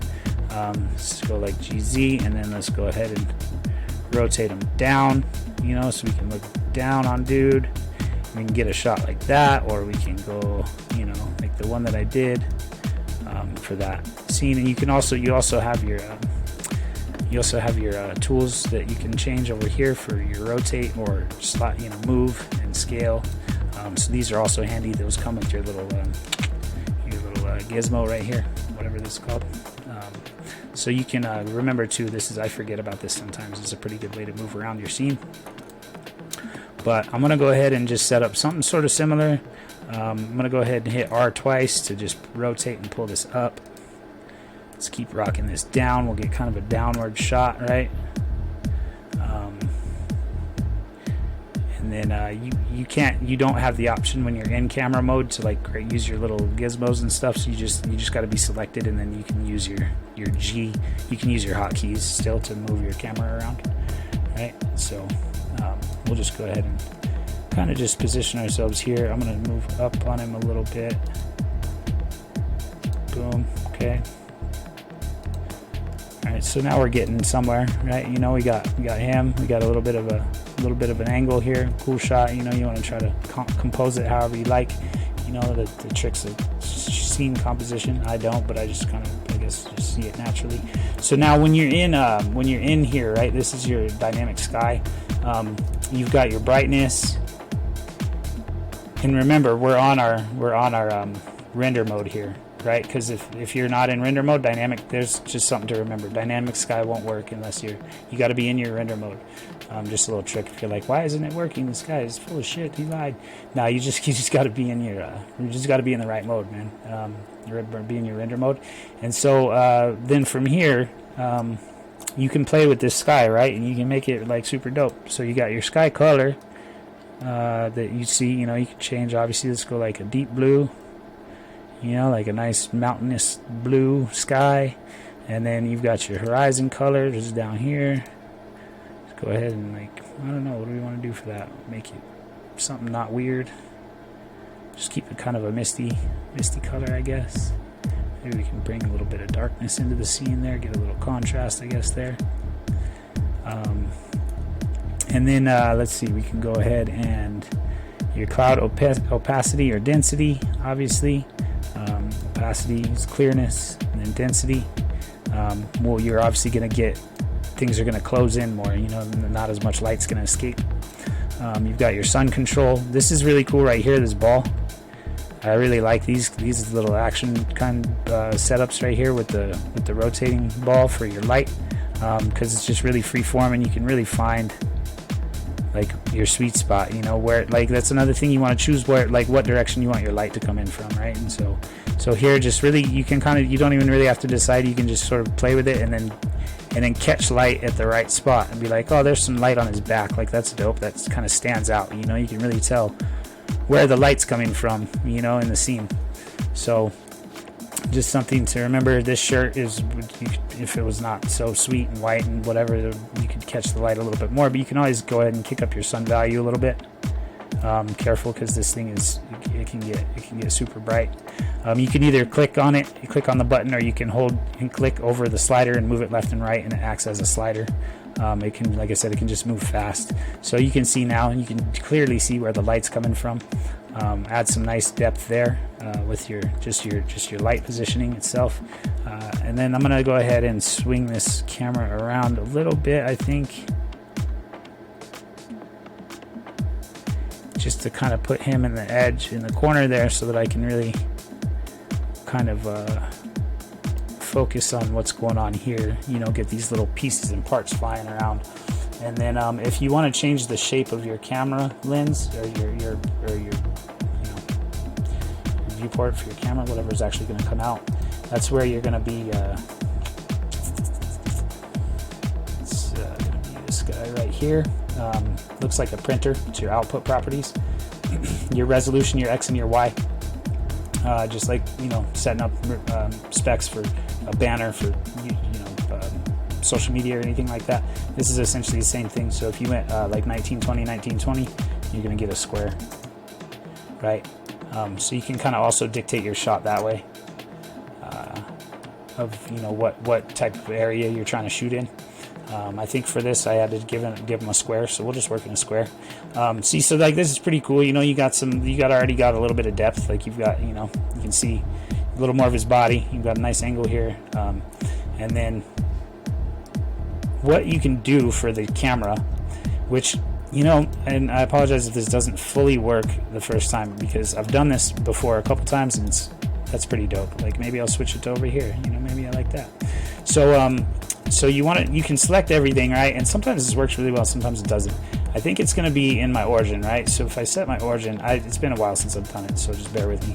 But we'll go to origin, to geometry. So it's going to set individual origins for all these. And then if I go ahead and put these on median point, and then go locations, maybe this will work.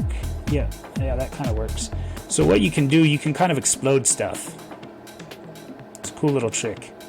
And I recommend playing with it, because you can make some really dope stuff this way. So you can take like a whole complex piece of something and you can kind of explode it, and then you can spin the pieces kind of individually.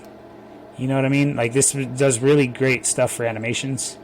I've done some really cool like commercial product style stuff by taking a machine piece, or I got one where I took the helmet and I kind of blew it up vertically and it all spread out, and then I went inside and spun it around, and then you can suck it all back together.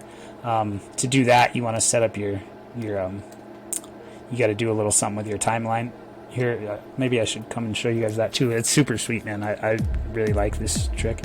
There's probably some tutorials on YouTube of it too. That's really where I found it. I'm not like a genius or anything, just YouTube. But this is super sweet though. So you can kind of play with it. You can hit your R, you rotate. You can hit R twice, and you can kind of just like get this to sit however you want. Like if you're seeing some shit float through the air, like how would I want it to look, and so just kind of find your angle, find whatever it is you want to do, and you're not using scale at all, you know what I'm saying, but you're really bringing in some nice depth. Like the closer you bring something to your camera, obviously, the larger it's going to become, right? And so what you're doing here is you're creating nice depth in your scene simply by just moving your objects around and getting closer and farther away from the camera. Typically you want to think of it as like having a couple different layers, a couple different like segments, right? So you got your super near ground, and then your kind of your post near ground, I guess, and then your sort of your middle, and then you get to your actual main subject, and then you get your background. So like I said, I'm not schooled in any of this. This is just like something I guess that I just learned from, I don't know, playing around naturally. So then also you get the lens here, which is pretty cool. Like I like the idea of that, because it kind of, okay, so here's a good example. Remember I said when something won't size, it won't scale. The lens, I don't think I did scale it actually last time. I just pulled it close to the camera. So with this, I'm glad it did that, and I just tried that because this will not scale, and you're like, why? It's super frustrating, right? So remember, up here I turned on locations, turn off locations, and now I can scale this thing. So I'm glad that did that. Just nice little demonstration for you guys. And so you can like not be set up really anywhere and have it predetermined. You can like just have this chilling and kind of fly around and be like, oh, okay, cool, this is kind of dope. Like, where do I want to be? And just figure out where you want to position yourself in your shot. And then you go ahead and set the camera. And what I'm going to show you too real quick is you can set the camera from your viewport. So like you're like, okay, well, I'm here. Well, I don't really want to lose this shot. How do I get the camera here? So you can go to view, camera, viewport, navigation, align view. It's under align view, I believe. Is it center view? Hold on. Bear with me. There is. It's not local view.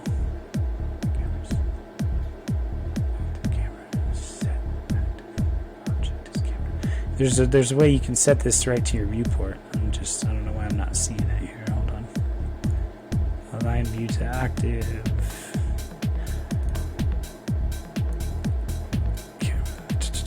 Center cursor frame. I don't know. Where was that, bro? I'm sorry. I'm not seeing it. Where are you?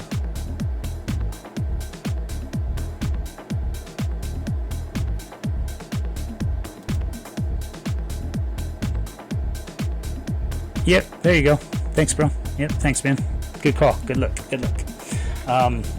You got blender vision, man. Sometimes you just lose stuff. So now if you're in your, you can cruise around, set that up, man, and then yeah, just thanks for pulling through on that for me. Didn't have to sit there and stare at that thing too much longer. So yeah, you can align active camera to your view, right? And so that's a nice little trick to where it gives you the freedom to like be able to just kind of maneuver around your scene and be like, do just pretty much wherever you want. And then thanks, bro, for finding that. Align view, and then yeah.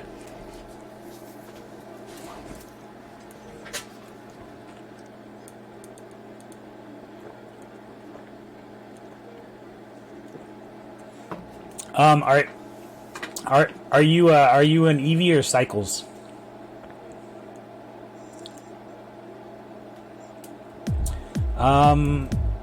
No, let's see. Did you selected it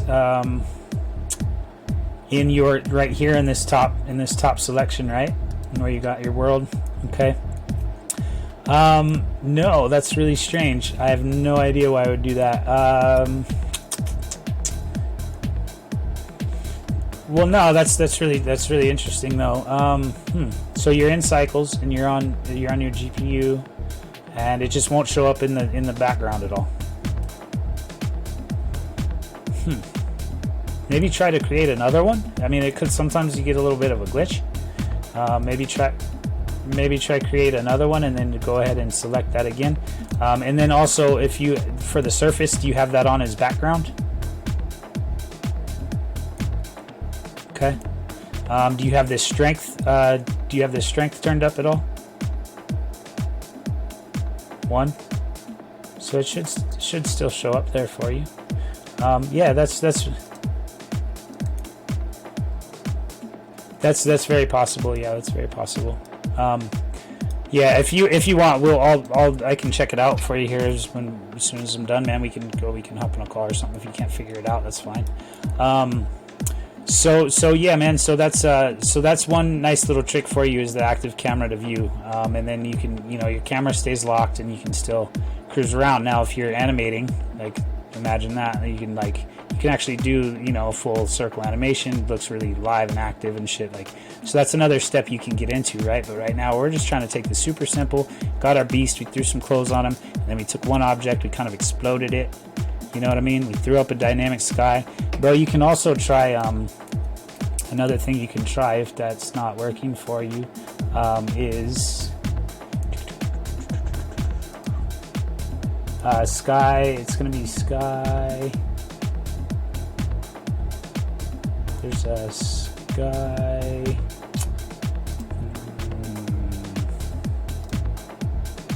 Oh yeah, it's sky texture. Going to be sky texture, but yeah, I'll get back to you on that. There's another way to do that, but yeah, so I'm sorry that's not working for you, man. We'll get it figured out though. But yes, okay, cool. So where is that sky? Principles. Anyway, I'll keep going before I get too sidetracked here. So and there's also some other add-ons and stuff, some free ones in Blender. This one, Dynamic Sky, just comes with it, so you're pretty practically ready to go. We'll have to figure out what's up with that though, man. But yeah, so now you're pretty much set, right? And then you can just go ahead and open it. We'll just open it back up. I don't really like this gray color that's going on here, you know what I'm saying? So I'm gonna switch that real fast. Go back to your world setting, remember that, and you're in Dynamic 1. I'll go ahead and see what's on Dynamic 2, kind of takes it back to where we were. Let's go ahead and just get some, let's get a little alpenglow look here, maybe. Horizon color, I don't know. Let's see. Can kind of do anything really here. I just didn't like that really grayish color. Now here's a trick, right? This is where this would come in handy as well. So check this out. So you can, this is where you can take this import. You can import images as planes. This is what I was looking for. This is the add-on that I was looking for that I couldn't find. Just like I couldn't find the camera thing. So images as planes, right? So this is super clutch because you can get let's see, like, let's go ahead and get just like a mountain view.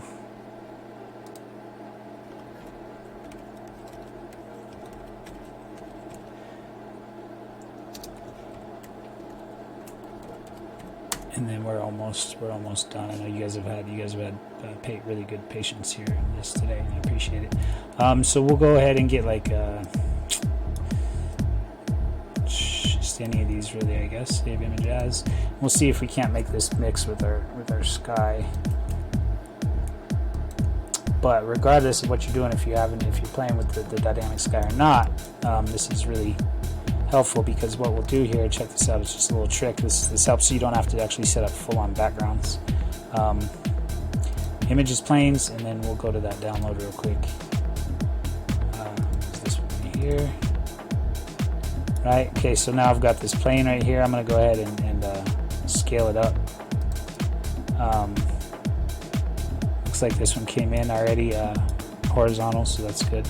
So then you can also, this is another option that you can do here for some settings, you know what I mean?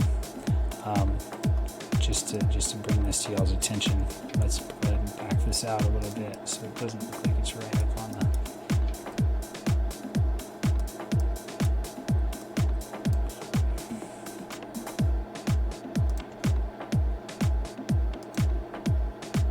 In this situation, this is where it's good to use your little, you can use your spinning transformer, but it's not going to work too well for me because I got that little pop-up going.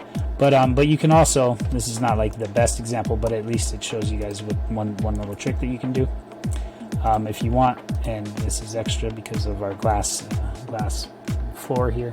But let's just go ahead and like hide that real fast. So you can also set up easy backgrounds like this. You just want to make sure that you get your texture right, like so that it's not too gritty. You know, the higher quality of picture you get is good. But you can set up some nice easy backgrounds like this just by that images, import images as planes. You can get down to it where you can like. I won't get too far into this, but you can use your loop cuts, and you can cut this. And then you can create the little rolling curve, right? That'll give you your like a lot of those little backgrounds are and stuff for photo shoots and things like that. So you can actually go ahead and cut this and turn it, give it a nice little round edge, right? And then it actually, you can use the bottom as more part of your picture as well. I'm trying to remember if it's been a minute since I've done this. There's a way that you can go ahead and roll out like a whole bunch of these with your middle mouse, but wasn't prepared for that one. This is just I digress. But anyway, so yeah, that's a dope trick you guys can use if you can't get something else to work. Just anyway. So on that note, I'll go ahead and delete this out real fast, and I'll get my sky set up. Sorry guys, I totally rabbit holed it there. And let's go back to this dynamic sky 1, and I want to go ahead and. What did I do? Did I just hide my plane, or did I delete it? I think I deleted it, so we'll just go ahead and pull that back in real quick. Plane, boom, and then we're on our way here. We'll go for this. Go down into materials, new material, base color, can stay white, sure. We'll go metallic, all the way, and then we'll go roughness, all the way down. And then we got our nice little shiny floor again. Okay, so now for your picture, guys, before I keep just rabbit holing on you guys, for our picture, you get it set up right, and then let's go ahead and get back in our camera. Okay, and then that's what I was gonna do, is just change that grayness, but it's not too big of a deal, I guess. I'm not going for super amazing right now, but so in your camera, like I was saying before, you've got, when you're selected on your camera, it comes up down here in your tools. Now you have a couple of tricks you can use right here. You have your focal length. Right, that's another really good way to bring about perspective in your photo. So you have your focal length. This, you want to kind of stay true. These are supposed to mimic actual cameras, so like 80 millimeters or 88 or something is usually for macro shots, and then So like you can kind of use that as a rule of thumb when you're shooting with these. You've got your size too, which is going to be like your actual millimeters of your lens. Another thing that is in perspective to actual cameras. And then shift, this will just move you left and right. So just something to remember here in your camera. You've got some more settings. You also do have, you've got depth of field in here, right, which is a good trick, which I did not use in my last shot. So depth of field, you can click that on, and this is how the depth of field works in cycles. Click that on, go ahead and click your eyedropper, and then you can hit what you actually want to bring focus in on, right? And so like probably want to, I don't know, let's try like there. And then you can so you can really play with this with your f-stop. Just I don't know how many of you have used like done much in IRL photography, but just the same, you have an f-stop in IRL photography. You've got your blades, your rotation. So like you see how just the depth of field right there and selecting that, like this totally changes up the whole vibe of the shot. So something cool you can really play with is this depth of field here as well. So and then your focal distance, right, and then your f-stop, and then you got your little dropper on whatever you want to be the focus of the shot.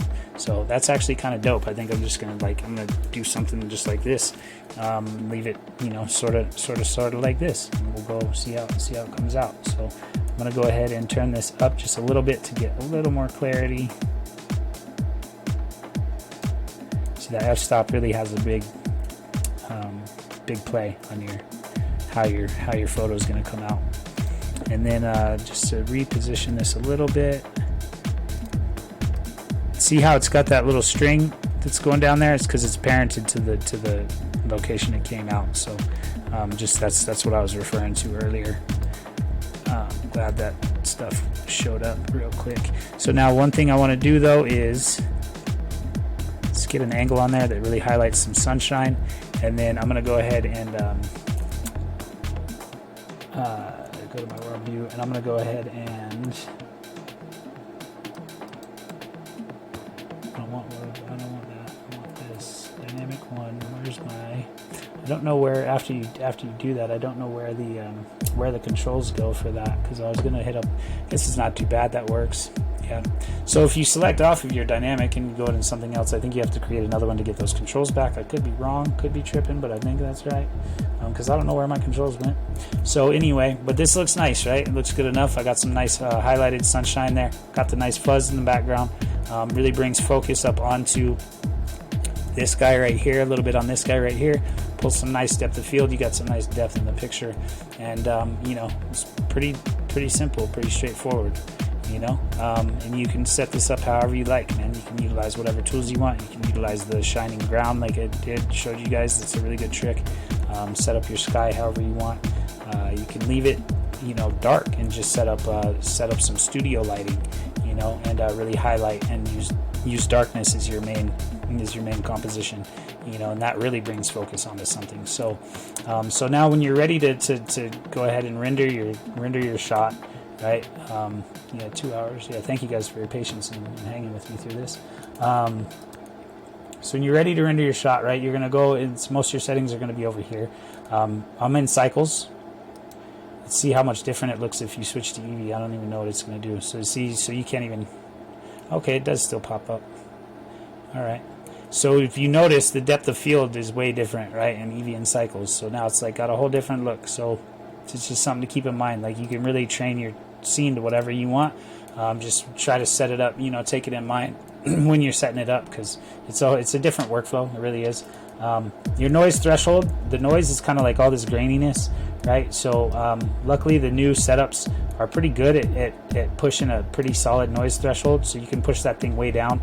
The higher up you have it, the more grainy, the more granular, the more noise you'll get in your photo. So this is also one of the big data suckers, right, is your noise. It used to be hugely, but they fixed that quite a bit. This is just in your viewport. So you've got your viewport and then you've got your render. So keep that in mind. So I'm going to denoise the viewport because right now it's noise. The viewport's full of noise, right? So I'm going to go ahead and denoise the viewport and then watch how it changes. See how that like kind of cleared up a little bit, right? So this is the same thing that's going to happen in your render. So you can denoise your render or not. You know, it's up to you. If you have a pretty high noise threshold, high grain, low noise threshold, more clarity, right? So noise is good in like some pictures, like a style, you know, like the old kind of grainy classic style look. And then your noise threshold, max samples right here. I used to set this thing and leave it like where it is. It's on 4096. You do not need to sample a picture 4096 times to get a clear picture out of it. So typically, like, good rule of thumb, if you're going for more clarity, like really pretty high clarity, you can go like 500, man. That's still even a pretty high push. And then your noise threshold. So if it, you know, and you can render this, you can push this thing up to about here. You can go down to another decimal, and only notice really a slight difference, honestly, but it'll make a big difference on your render time. So keep that in mind. Your noise threshold, the higher up you go, the quicker of a render you'll get. And then pushing this max samples down, because Eevee will just do one shot. It just does one like one shot, and then it's, you know, there. So what Cycles does is it literally cycles through different parts of the picture, and it layers it on top of itself for a composite, right? And so this is how many times that it can potentially cycle through. You can also set a time limit, like if you're like, okay, well, I just wanted to do it maybe for like 30 seconds a frame, you know what I'm saying, or a tile. So that'll, you know, you might hit that 500, you might not. At 30 seconds, it's going to move on to the next, right? And so good trick. There's little tricks for speeding up your renders. Light tree, I don't know a whole lot about, but it's in the newer versions of Blender. It's supposed to do something with the light and how it acts together, and it's supposed to save you on render time. So good job, Blender, because render time can be a bitch sometimes. Advanced, don't really need to get into your light bounces. So light, I will tell you though, light is the one thing that will consume all of the power in your computer, like all your processing power. Light is a massive space taker. So just keep that in mind. Your light bounces do affect that, because essentially, like, and you want to try to keep it congruent to the scene too. Like if you're in a small room kind of a scene, you want a decent amount of light bounces. You'll get a lot of depth and shadow and a lot of different angularity and stuff.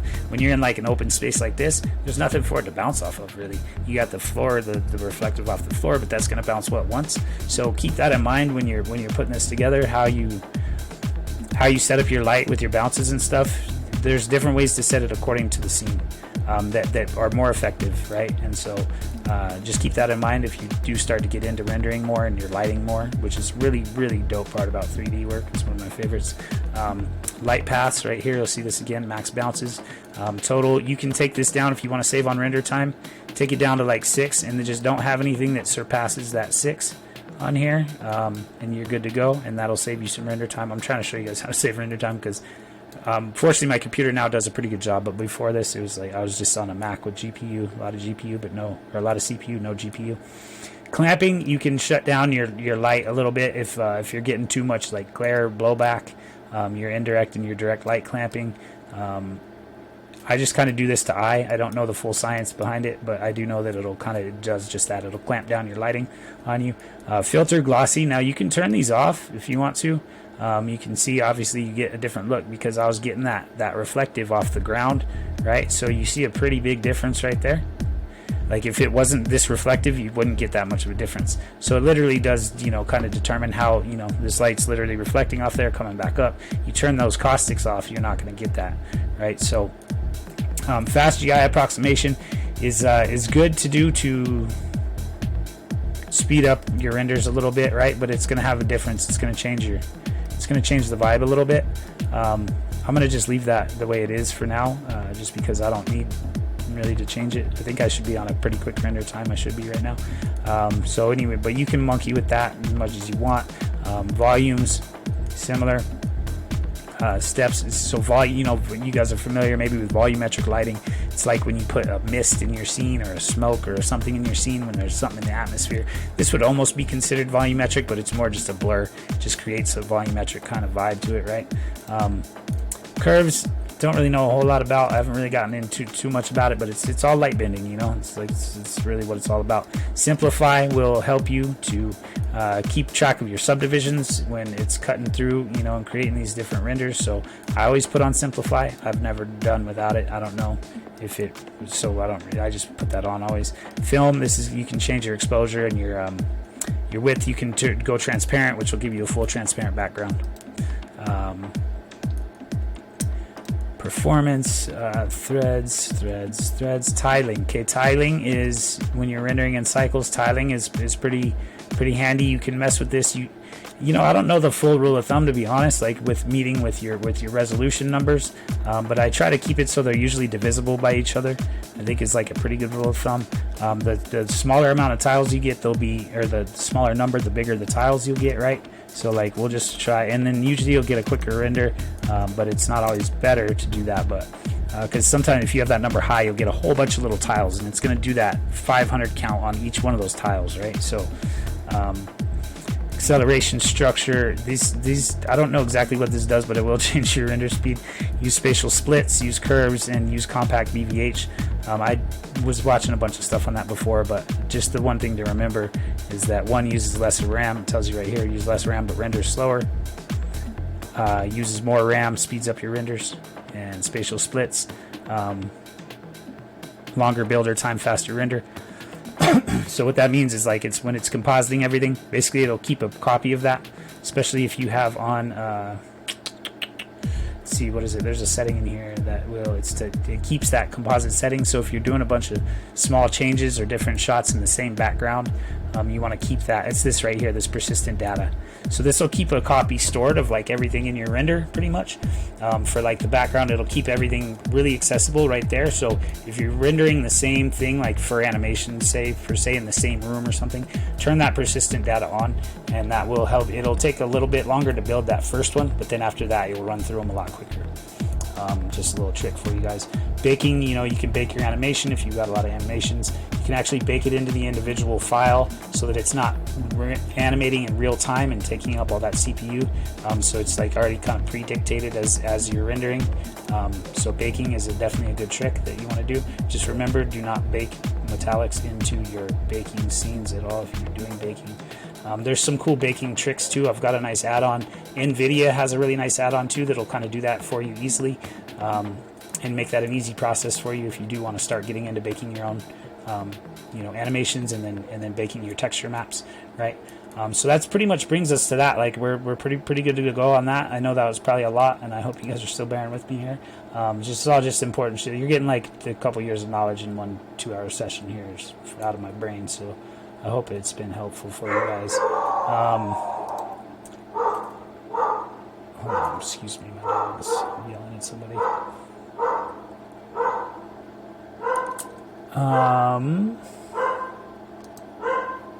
One second, let me just mute real quick so I can have him be quiet. I don't want to like yell at him from here with the mic on. That'd be terrible.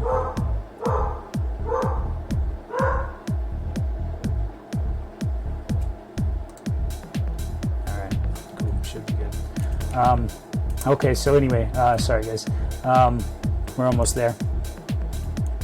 Your data and your passes, these do kind of affect your scene a little bit. I've not delved too heavy into these, but I know that for like your mist and for your volumetrics and stuff, it's not just, this is not just for data. Like this does actually kind of pick up in your actual composition. Forgive my ignorance on this. Like I'm not fully tapped in 100% into everything with your render settings and stuff, but I've done a decent dive. So just giving you what I know. This right here, this light, your direct, indirect color, glossy, all this will affect your render time and it will come into your scene. Definitely know that. So if you have volume, if you want volume in your scene and stuff, you want to have these on. You know, these are ways that it'll more fine-tune your shot, right? So these do take up render or give more render or less render time, and they do come into your scene. For right now, I'm just going to leave them blank, and then looks like we're pretty good to go. You can group your lighting and stuff. You know, like I said, some of this I haven't really delved into all that deep into my lighting and rendering yet. I'm fairly novice, man, at it, but I can get some good shots, you know. And that, I think that's really where we're at. So when you're going to render, just, you know, see your render engine. Make sure you're running on your GPU. If you're running in cycles, if you have a GPU, graphics cards are they'll run through shit pretty solid and fast, especially the NVIDIAs and stuff. It's what we're going to probably end up being the prized possession here down the road of all nations, is like the fastest processors. So we're in that data era, you know. So yeah, man, that's it. You want to check your denoiser, see where that's at. Check your resolution right here, and that'll give you your square, rectangle. There is a little click right here where it gives you some presets for like HD and all that. So when you get into 4K, it's literally just going to be, what is it? I think it's like it's 1080 times 4, so it's for something. It's literally just these numbers multiplied is going to be your resolution settings, right? So that's the scientific definition too, just so you guys know. So when you get into your renders, right, you got a temp file, and that temp file is where everything's going to go. If you're on a Mac, I will warn you, this thing is hard to find. It hides in the Blender folders, like inside the Blender, you know, native directory itself, so you can't find it on your computer. If you're on a Windows, like on a PC, this thing's really easy to find. But when I was using my Mac, that was lost to me for like 6 hours, and it was crazy. Super frustrated, but then I found it eventually. So yeah, this if you're going to do animations, which I won't get into now, but this is how you can kind of start monkeying with that. But just go ahead and shoot it as a PNG. Your color management, you can pretty much leave that alone. Exposure and gamma, just if you touch that, it'll really brighten up your scene, blow everything out, make it all white. Metadata, if you want the metadata burned in, you know, for like NFT purposes, or, you know, to prove the time and place and prove that it's your picture or whatever. Compositor and sequencer, this is where you can get into compositing, which I was telling homie Roman about yesterday, where this is where you can get really add, it doesn't look, oh yeah, because I don't have used nodes on. So when you use nodes, your compositor is just like it sounds, like it's another layer on top of your picture. So when you get into this, you can make compositor chains, and you can really step up your production and your photography and your animations. Just a heads up, that's like a whole nother topic, but you can add so much on top of the layer of what you render as PNGs before you like turn it into an animation with the compositor. If you guys are at that level, dope. If you know anything more about it, fill me in. If not, we'll come to that road one day here soon. And yeah, man, so I think I'm going to just go ahead and shoot off this render now. Let's see, where did my... So you could be lost, right? You're like, where's my picture? Where's my scene? Just go ahead and get up here, right, and go to your 3D viewport. And you're back. And I'm not sure what, oh yeah, okay, because I'm on materials, sweet. So you could be just so many ways. You could be like, what the hell's going on? Bam, there you go, you're back, right? Go to your render mode, camera mode, and you're there again. So we're gonna go ahead and hit render image. And what you're seeing, because I made those tiles, I put like 800, I think. These tiles are coming out pretty big. And you see up here, it's gonna render 9 tiles. And it's going to run up about 500 samples on each tile. It's going to go pretty quick, but you're going to get a pretty dope result, pretty similar to what you saw on screen. And it's going to show you your frame count right here, which is going to be 1 because it's not an animation. It's just going to be 1 frame. It's going to be 9 tiles, and each tile is going to have 500 passes on it.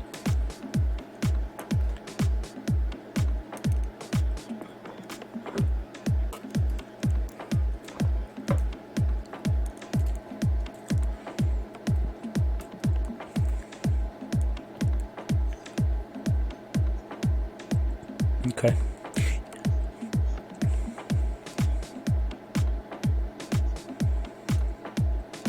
I think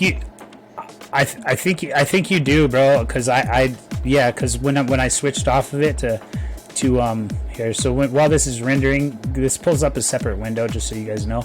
You can minimize that, and you can still go in and work your shot if you want. I think that is the case, brother, because I never really ran into that, but I've not like I've not like used Dynamic Sky a crazy amount. So, but what I couldn't find a way to edit it. I was like, I don't know where it went, and so I'm pretty sure you just got to start a new one. I think that's what makes sense to me. Did you get your Sky to start working?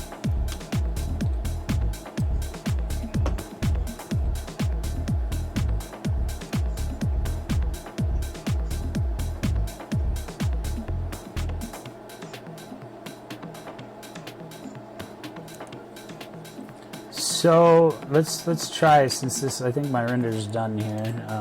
Let's go view render, and yeah, see, so yeah, my render's done. So you got some nice little fade away right there. It's a pretty dope little shot, man. You know, just out of nothing, really something quick, right? So depth of field, good to go. So yeah, with that, let's check it out real quick. So if you go create, and then let's go to, because I've never encountered that. I've never really tried though. Let's go to the world view, and then we'll go into which now it says choose dynamic 3. Yeah, that's really, oh, okay, no, it should if you pull, yeah, if you got to select like whatever whatever number it's on, but after you leave off of that, I don't think you can. I think that's it. Like, I think you gotta leave this open. Like if I were,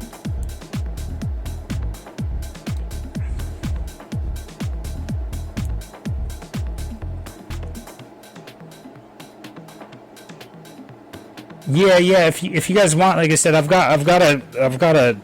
have it. It's a big file, but I can piece it out, and you know, I also have all my add-ons in my. Sorry, I also have all my add-ons in my Discord in a channel. And you guys are free to if you want to hop in there. You're free to download any of them. I'm like totally fine with that. I believe in supporting the creators of these add-ons and stuff 100% wholeheartedly, but it's better to have them than be priced out, or you know, be able to experiment with it, see if you like it. You know what I mean? So like I have no harm in sharing those things. So I do have all my add-ons that I have in my Discord. So if you guys want, just hit me up.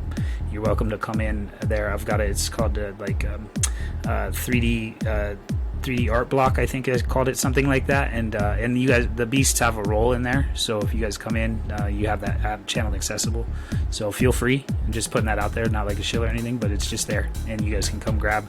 But that cinematic camera add-on, it is a big file, so I don't have that in there. I'll have to chop it up for you guys. If you do want to go to Blender Market, it's $20 or $22, and it's called Cinepack. So yeah, of course. So yeah, man, thank you guys for joining.